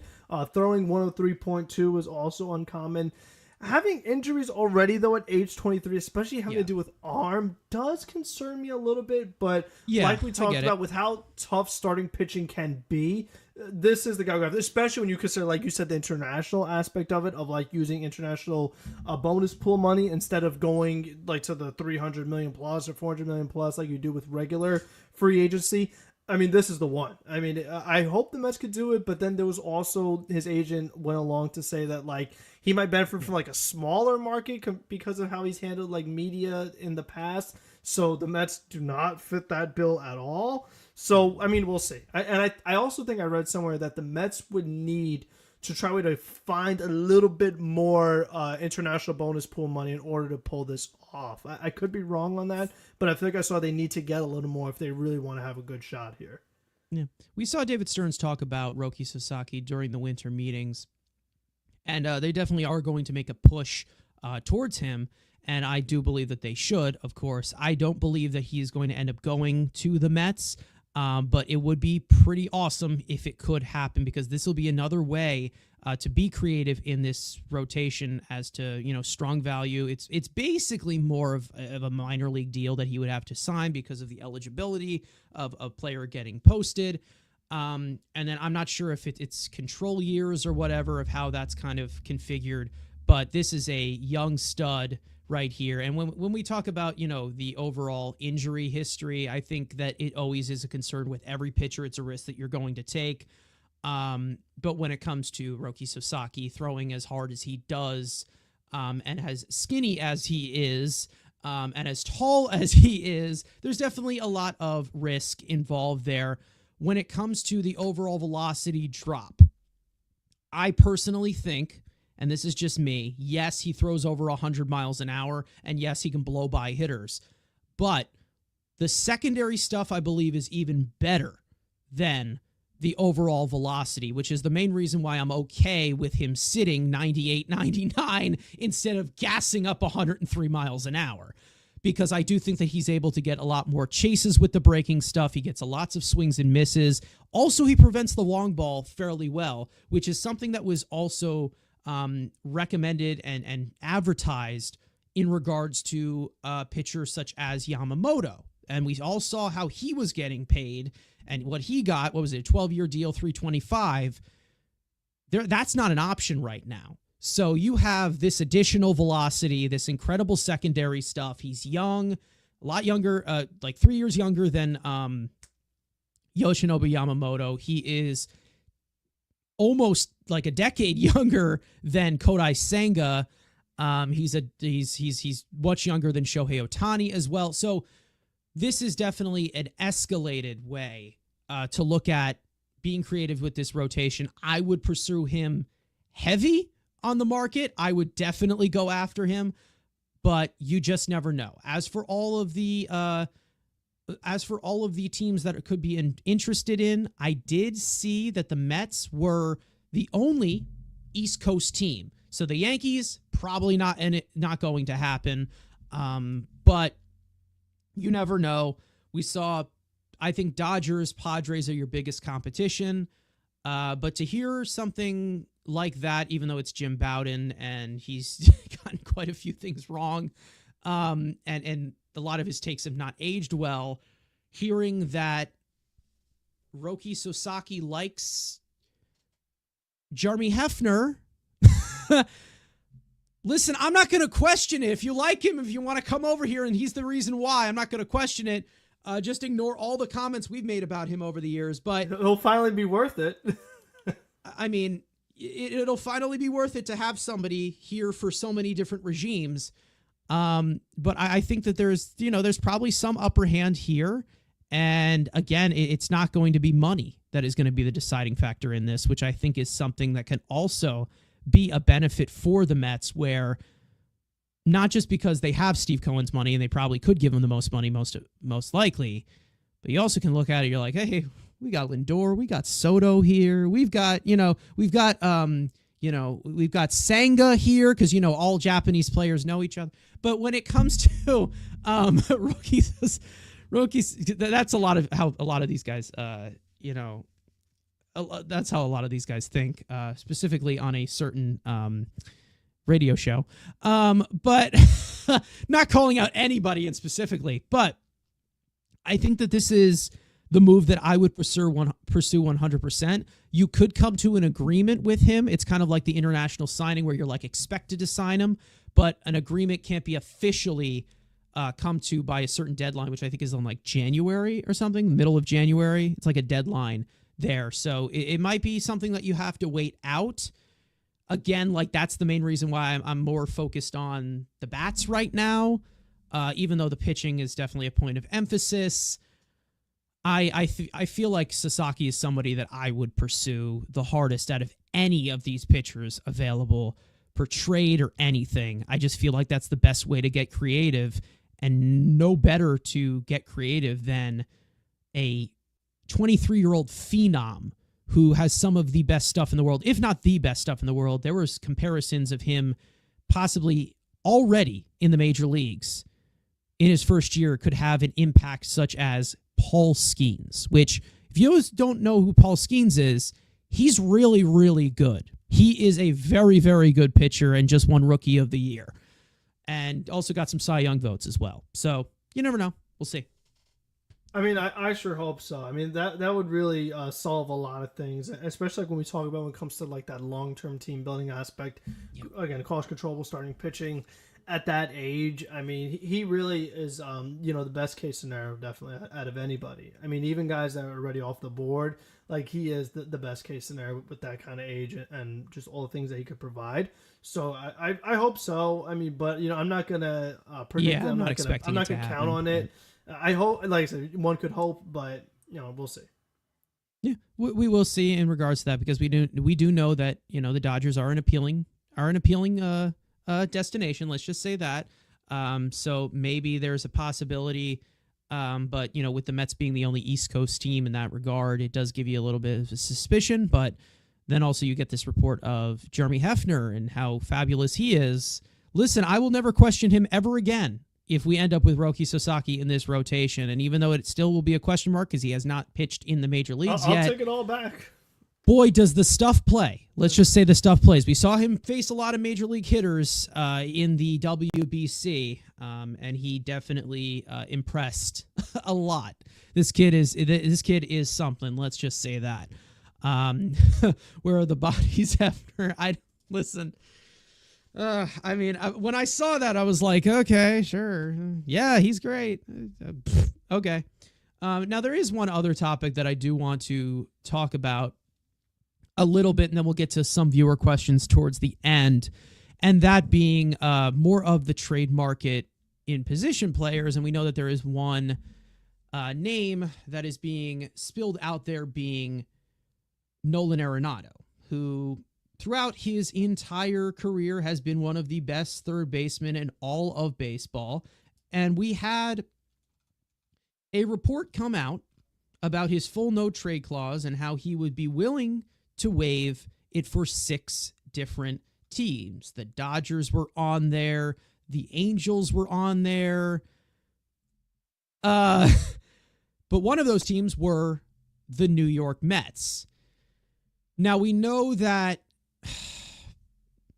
the Mets have talked about it as recently. It was David Stearns at the winter meetings. He did say that he does consider and view Mark Vientos as a third baseman, which I do believe that means that Brett Beatty could be on his way out of here. Fingers crossed. But when it comes to the third base position, maybe you lose Alonso. Maybe they don't want to give up the comp pick for somebody like Christian Walker. Arenado, here's the thing. I don't think it's a good fit. I know maybe it looks like a good fit on a fantasy team roster, but I think this was a good idea 3-4 years ago. Let me know if that's what you agree with, or maybe you agree with some way, because I understand the intrigue. I get it, but not the direction I would go personally.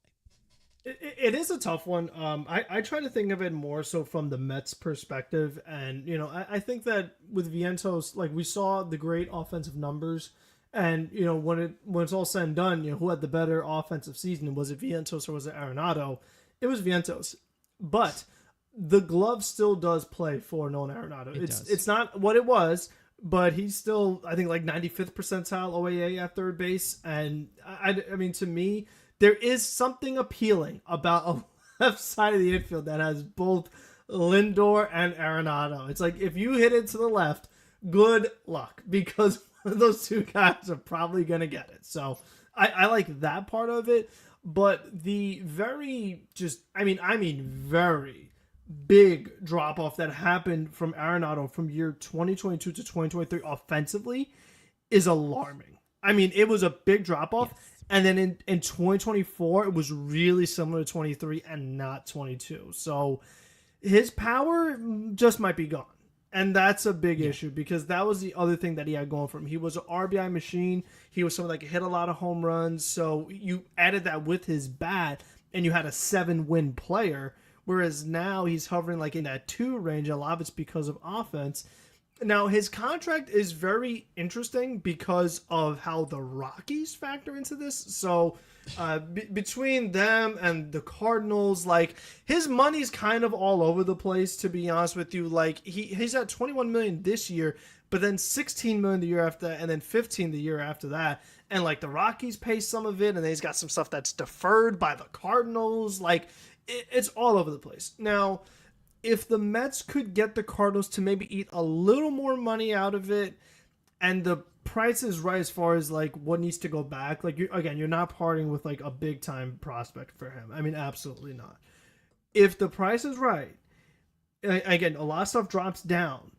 If you're able to have Arenado be a third baseman and move Vientos to DH, I mean, you really could solve quite a few things here. And then, like I said, you get Pete back, your lineup is set. I mean, that is a really nice lineup. And, defensively too, like, you kind of have everything you need. So, again, I feel like there are other teams that probably need Arenado more than the Mets, so you would think would offer more, and that would be a better deal for the Cardinals to take. But I'll say, like, there's some appeal, a little bit, but not much. I mean, you have to factor into that, even though that contract does go down. I mean, you're also looking at so next year he's going to be 34, but then you're looking at paying him age 35, age 36. If the offense already had the drop off, I mean, I'm kind of afraid if maybe there's another drop off once he gets past 35, and then that's where you're like, now you're literally just paying for a glove at third base, which I don't think you can do. So, I mean, it's a tough one. I mean, he's a really fascinating one. I mean, like you said, a few years ago, if he was available, oh my gosh, we'd be like, go get him. But now we're like, we don't have to. The way I view it more as like a luxury than a need at this current point. Yeah. I'm not the biggest fan of his bat over the last 2 years. I don't know if he has been banged up or anything, but as compared to what he was doing in 2022, where, he was absolutely killing it, again, I don't see it getting any better into his mid-30s. He's going to be 34 years old next year. I feel like right now, in the mind of, let's say, David Stearns, because we don't know how he does think, but I don't see this being something on his priority, personally. Mainly because I feel like the Mets have just too many infield prospects as to where they're like, okay, we have to give somebody a shot. If we're not going to trade him, or if we are high on this guy, we do need to give them somewhat of a shot in this infield. And I'm not saying that they are the answer, but when you trade away for a guy like Nolan Arenado, who you're most likely going to be here, he's going to be here for the remainder of his contract. It makes me really question what the plan is and how maybe they don't have as much patience. Maybe let's say they do end up dealing for Arenado this offseason, which again I still don't see happening. But when it comes to from Arenado's standpoint, what is their confidence in Ronnie Mauricio's health? What is their confidence in maybe the health of Jet Williams? What is the health in regards to that? I think that also does come into a factor. I do think that they should give one of the young guys, a chance to fill in with the infield, because again, you're going to already be spending unusual money on a first baseman if Pete Alonso ends up coming back. So well, I think that's the other thing too. Like, there's also a scenario where it's like, if you trade for Arenado, then maybe move Vientos to first, and then you say, okay, would you rather have Arenado for less years at a higher age, or Pete for more years at a higher value too? So that's the other thing, that like you like, would you rather Arenado or Pete in some sense? Yeah, Easy coming saying I'd say no to Arenado. Yeah, I think that this was like, okay, was this 3 or 4 years ago? I'd pull the trigger here, but I feel like you do have a lot of these infield prospects that you want to see something at least from them, or give them a chance to win the job outright. Arenado is going to be starting every single day for you, no matter what. If you do trade him in there, obviously you could trade those assets for other pieces, but I do think that you just have so many. Infield prospects, you have so many of these young infield guys that like you gotta at least give it a try. You can't plug in a all-star at every single position when you have this much of a surplus internally, and especially being as low as they are regarding on pitching. How they deal that out, you never know. I feel like the Mets have a lot of different options of guys regarding this infield that we all can really kind of just sit back and see how that kind of plays out. Another factor that I want to put in here is I just don't see him as a fit in New York. I don't think Arenado, I don't like Arenado's attitude. I really don't. The way that he has handled a lot of different stuff over the past few years, not really the Yohan Lopez fight or anything. That's water under the bridge. Who knows?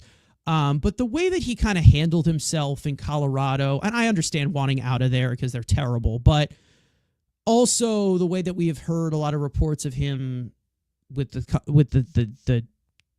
the Cardinals right now, of how we don't know what direction they're going in.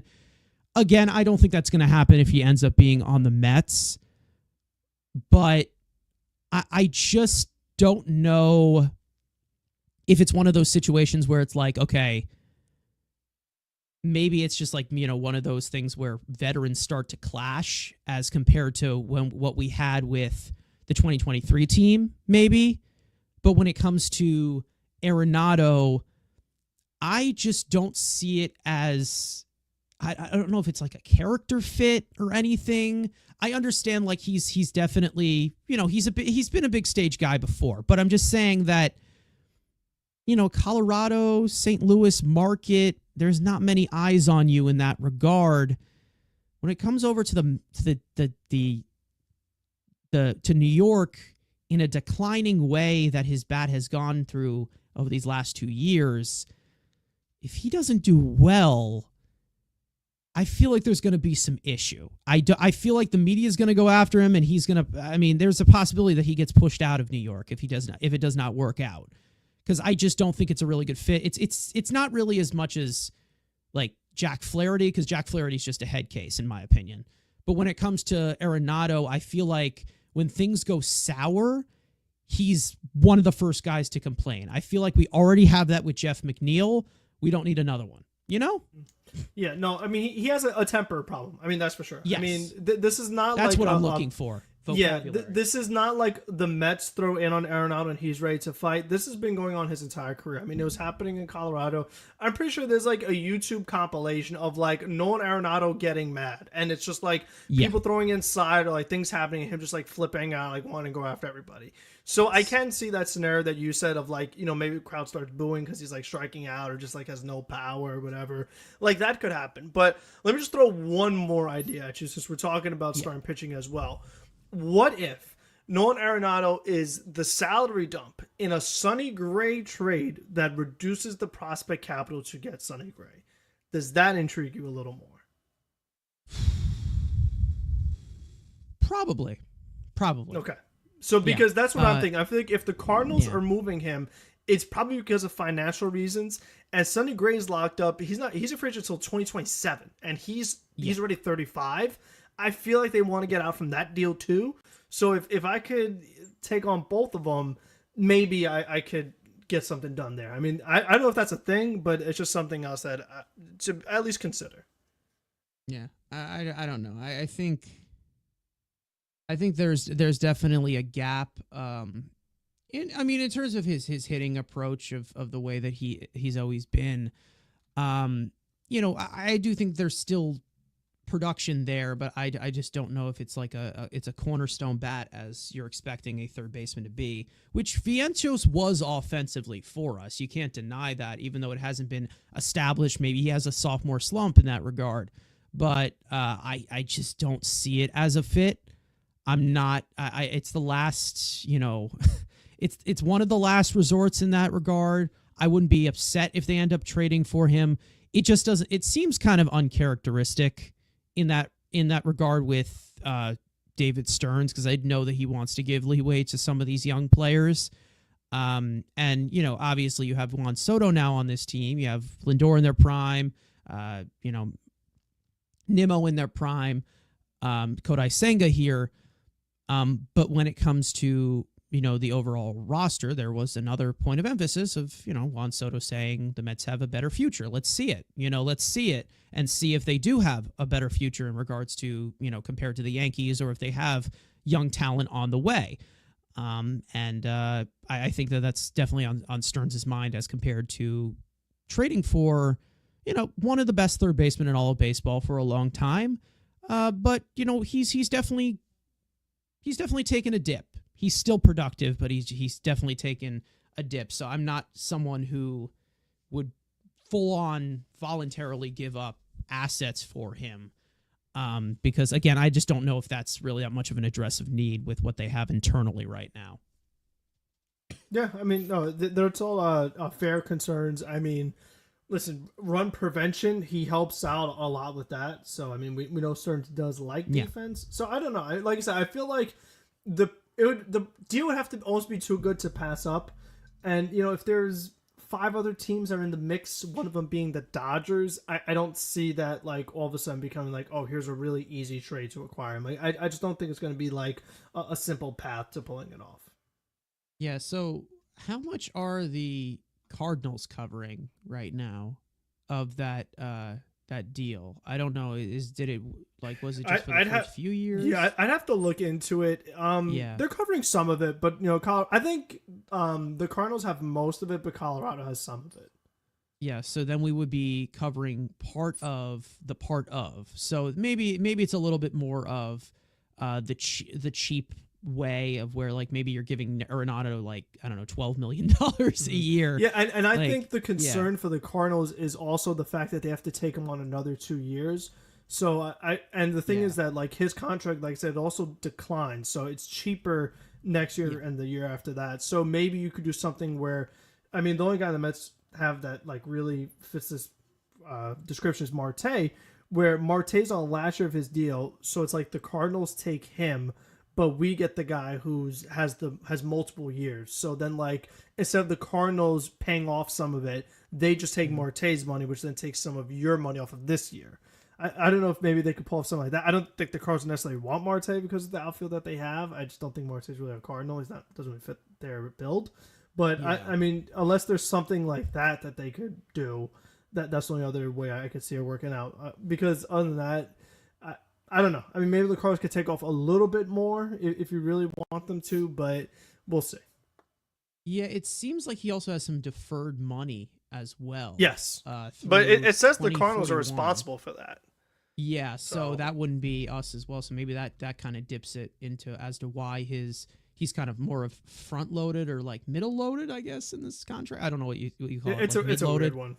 It's a really very weird one. odd one. Let's just say that. But the luxury tax hit, it seems like it is $25 million. Obviously when it comes to that. But I don't know. I don't know if I see it as a possibility. I think it's in the back of his mind, but I don't know. There also was some stories like a few years ago of like how Arenado didn't really feel like he wanted to be, like he didn't really like New York or didn't want to go to New York or something. I don't know if that was true or not.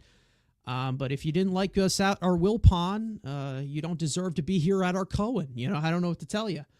But as for some other things that we can talk about in regards right now, I do want to get into some questions in the chat. So guys, let us know.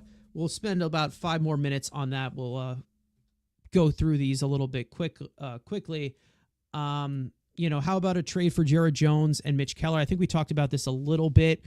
I would take both of them in a heartbeat. Again, they do have a surplus of prospects. And those are some guys that can be under team control for a while. They are young. That's definitely something I would 100% do. And then Jared Jones, of course, being the front line arm that he is, and definitely has a lot of potential in that regard. I definitely would pursue a trade because of Pittsburgh, who just basically has no direction, like ever. Yeah, I mean, I would love Mitch Keller for sure, and Jared Jones is good too. I don't know if I believe this report quite yet. I still want to wait a little bit.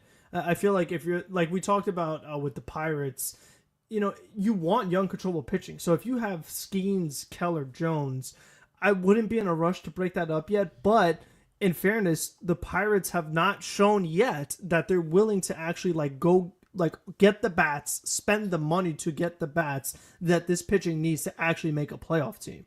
So if you're not going to do that, and we know how expensive pitching is going to be, like how expensive Paul Skeens obviously, but how expensive Mitch Keller could be or how expensive Jared Jones could be, if the Pirates are not going to give them that money, then they have to trim. So I don't know if they're available yet, but maybe down the road they could become available. Yeah, so prior to trading another pitcher, I think it was like a reliever or starter or something, Luis Ortiz, the Pirates have said that they are very available, including Jared Jones. It doesn't seem like Keller is as available as Jared Jones, which is so weird because he's 23 years old. I don't know why, but if he is made available, I will 100% jump on that one like a freaking You make the phone grenade. call. I mean, that's for sure. Definitely. You definitely make the phone call. Pick up the phone, man. Pick up the phone. Yeah. All right. Yeah, Dave, get out of the dumpster and go to the telephone.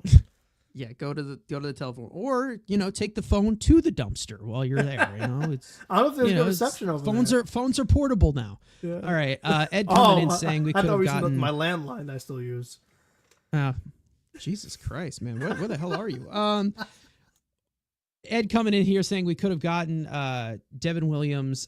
Yankees gave up so little. Again, I think that the Mets are more committed as to where they see their closer, Edwin Diaz, on a $102 million reliever. I know that Devin Williams isn't making much, but again, trading assets for a rental reliever who most likely will cash in free agency. And we've seen free agents leave the Yankees before. I think that, it didn't really make much sense. You never know. I feel like there's also the closer role in general there of some of these other guys. Maybe it's Blake Trinan, who went back to the Dodgers. Tanner Scott, maybe the Mets are in that market and just asking and saying, okay, do you want the closer role? He said, yes. Okay, hang up the phone. But they have money committed to their closer, whether you like it or not. Let's just say that. And also, by the way, this goes out to everybody on Twitter. So for those of you who are watching us out on Twitter and follow me on Twitter, I do not want to trade Jet Williams for Devin Williams, okay? It was literally just a test to see if anybody would quickly jump on a grenade for Jet Williams, all right? Some of you are way too easy. It is insane. Anyways, Marte to Boston for Winchkowski. Former Met. That is a former Met, yes. Yeah. You never know. Boston has quite a few appealing arms. Listen, if they want him, by all means, you could have him. We could use some extra pitching. Sure. Why not? I don't think that I don't think that there's going to be I don't think that there's going to be much of a prominent return of player for player. The Mets are going to have to cover salary in order to get an asset back. It's not going to be as extreme as trading for a 16-year-old like they did with McCann, because that was 2 years. But maybe they do get some kind of flop prospect, because again, Boston, like we have said earlier in regards to the Crochet trade, they have a deeper farm. So maybe there's something that they could pick up. It's not as deep as, a team such as the Orioles or something, but it's definitely a deep enough farm as to where they could trade for guys like Garrett Crochet. So maybe you do get a piece in return if you were to trade Marte to the Red Sox. Do you want Marte gone? I've wanted Marte gone all year. I've had enough. I feel like for what the value that you're getting from him and what he's getting paid, it makes sense to just cover some of it, get him out of here. He is limited. His lower half is completely compromised. We've talked about him so many times in regards to what he can provide right now. And with our outfield pretty much set with Siri and Taylor most likely platooning in center field, you do obviously have the intrigue of Drew Gilbert, what you get from him. Brandon Nimmo is locked down. And then, of course, Juan Soto just being signed to play right field pretty much puts you as the odd man out for Marte, where he pretty much is right now the DH for you. And like we said, I'm pretty sure the last stream or whatever, whenever we said it, your DH has to hit homers in this game. And he hasn't homered since what? It was July? So it was before Middle of July? June. It was before he went on the IL. So he has yet to hit home. And that's the thing that's the thing that's also crazy to me, is that we knew he was playing hurt, and he hit a home run while hurt. So he came back healthy and could not hit a home run. So what is going on? Especially it was another lower half injury. I think it was I think it was bone inflammation. I was I didn't know that was a thing. I didn't know you could inflame a bone. It was just weirdness. It was his knee. It's just too much at this point. Can't wait for the season start for studs and absolutely. Yeah, we'll be bringing back as per usual. Everybody's Soto better be a recurring stud. Oh yeah, absolutely. What if the market for Burns comes back to the Mets, except maybe the Giants or the Orioles? Who else would sign him? You never know. Maybe he's still out there or whatever, but we also saw some of the counter effects of what happened with Snell and Montgomery, with them just having no spring training. But I think Burns is going to get picked him up. One of those crazy I hate to say the guy's name, but there was a player that the Mets had offered a big short-term deal to that he went to the Dodgers instead. What if they gave Burns one of those, just an insane low, AAV low years? You think maybe they could pull off something like that? Who are you talking about? The guy who, according to Bob Nightingale, they had a deal with. and they did not have to deal with. Oh, okay. Forbidden name. Yes. If the market gets there, you never know. Again, it's more of just term with me. Like the AAV. That's with what I'm Steve saying. So Cohen, if you just give him an insane AAV at a short term, maybe he'll have to accept the that highest. The highest I'm going with Burns is, let's go, since he is a really good pitcher, let's say the highest I go with Burns, since he is in that top 1% or near that top 1%, regardless of what you think about him, I'd say 5 years is probably the most I'd go. But that 5th year has to have some kind of like stipulation, or 4th year or something. Like there has to be options in there. I prefer options on 2-year deals, which there is one in Frankie Montas and there is one in Clay Holmes, which you hope he actually ends up doing well as a starter because, again, per value. But yeah, is Nunez still on the Mets? Yes, he is. He is rehabbing. He's doing a lot better. Hopefully we see him in spring training. He was definitely missed towards that bottom stretch of the season and definitely missed in that bullpen. So he's definitely going to be a piece to this bullpen that we definitely can lock down in the back end. And I can't wait to see him back out there for the 8th inning role because he was great for us. Sandy Alcantara is somebody we could trade for. That definitely could be a buy low candidate because he's definitely been hurt recently. Again, there's going to be a division tax. You never know. I wish the Marlins would do it, but I just don't see him doing it with the Mets. I wish, but I don't see it. You never know. When was the last time we traded with the Marlins? Was it Huascar Brazaban or something like that? They gave us all those years of control. David Robertson too. Wasn't he also Marlins? I believe. Yes. Yeah, that was so. Yeah, we've definitely made some trades with them, but not as. But again, I mean, like a Brazaban or Robertson, those are much lower level than like an Alcantara. Yeah, even though Alcantara's had like injuries and he hasn't pitched as good, I still feel like that's like a pretty big deal. Yeah, the last major trade I think they did with the Marlins was probably Piazza, right? So Piazza was there for like a week or whatever. Wish we could trade Jeff. I'm there with you. Marte is not getting traded. He's very close to Soto. Who's going to stop us? He's here for 15 years. It's official. He signed on the dotted line. I don't think they added that. Like when you showed that graphic of like all the things in the Soto deal, I don't think there's a line that said must Starling keep Marte has to stay here for 15 years. Whether he's in the club, he's got to be Brett Gardner. Sorry. He's got to be the next Brett Gardner. But I mean, given Juan Soto's knowledge of hitting and knowledge of the strike zone,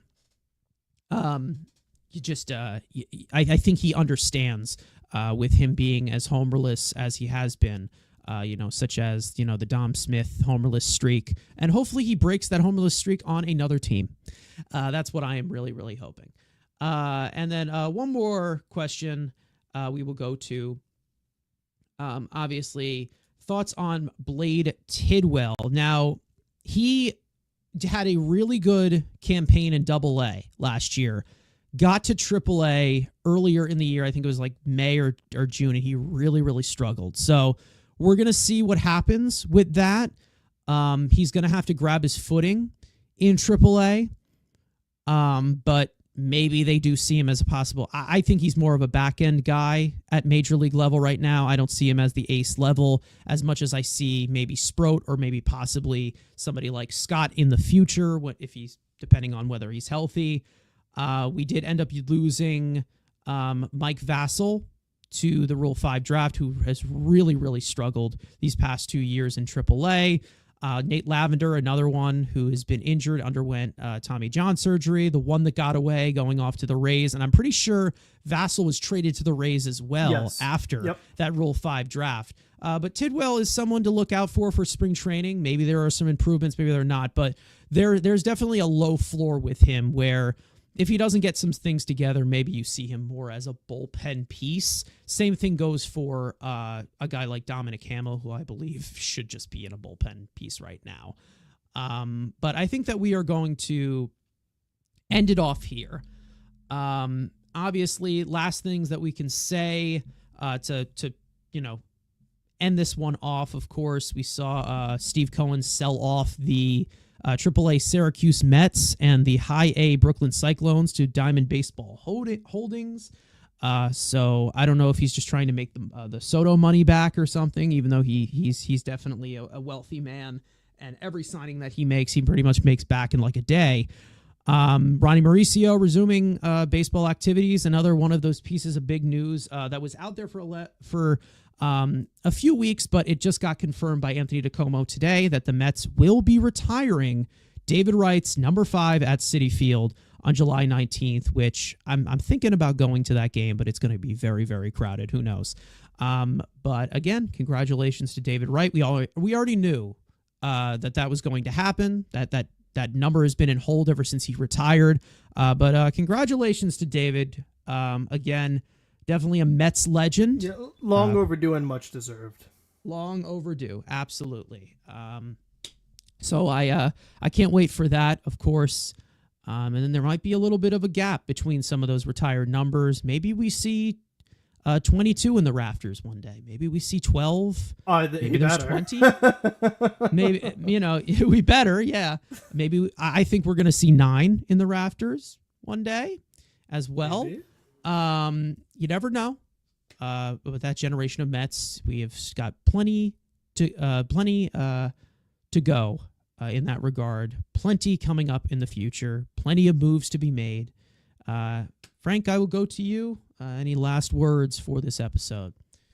Yeah, I mean, listen, Juan Soto is a New York Met, so Christmas is already a good Christmas. So, I mean, that's great. But, we'll see if there's anything else that we could add. Like we said, I still want to see at least just one more, like I said, one more pitcher that's like an upgrade. That would make me feel pretty good. That's just kind of like my minimum. That's what I want to see as far as like big major league acquisitions. If Stearns wants to do his thing with everything else, fine. I mean, I'm okay with that. And then like retaining Alonso as well. And then other than that, I feel like we're in a really good spot right now. If there are any moves, we will be sure to go live for them and give you our raw reactions in regards to them. Depending on, the magnitude of them, of course. Most likely just major league signings, of course. And maybe we'll break down some guys who are notable for future episodes. But as for the show, thank you guys so much for watching. For those of you who came in for a little bit, maybe watched the entire 2-hour stream, we really appreciate you guys. Hope you enjoyed the conversation. For those of you watching or listening on playback, you want to join the conversation live in the future, make sure to subscribe to the Mets Weekly YouTube channel, turn on post notifications. And if you are a little sad that we do this show once a week, which is usually on Monday, but we did it on Friday this time, don't worry, we have tons of other content. We have some stuff coming out on TikTok in these coming weeks. We also have some other additional videos for the off season, which me and Andrew are working on as well. Our third co-host, make sure to go follow him, follow us individually, follow us on X, TikTok. So stay tuned for future content. We are not done yet. Juan Soto is a Met, but there still is plenty of work to do. Thank you guys so much for tuning in. Let's go Mets, and we will see you guys next time.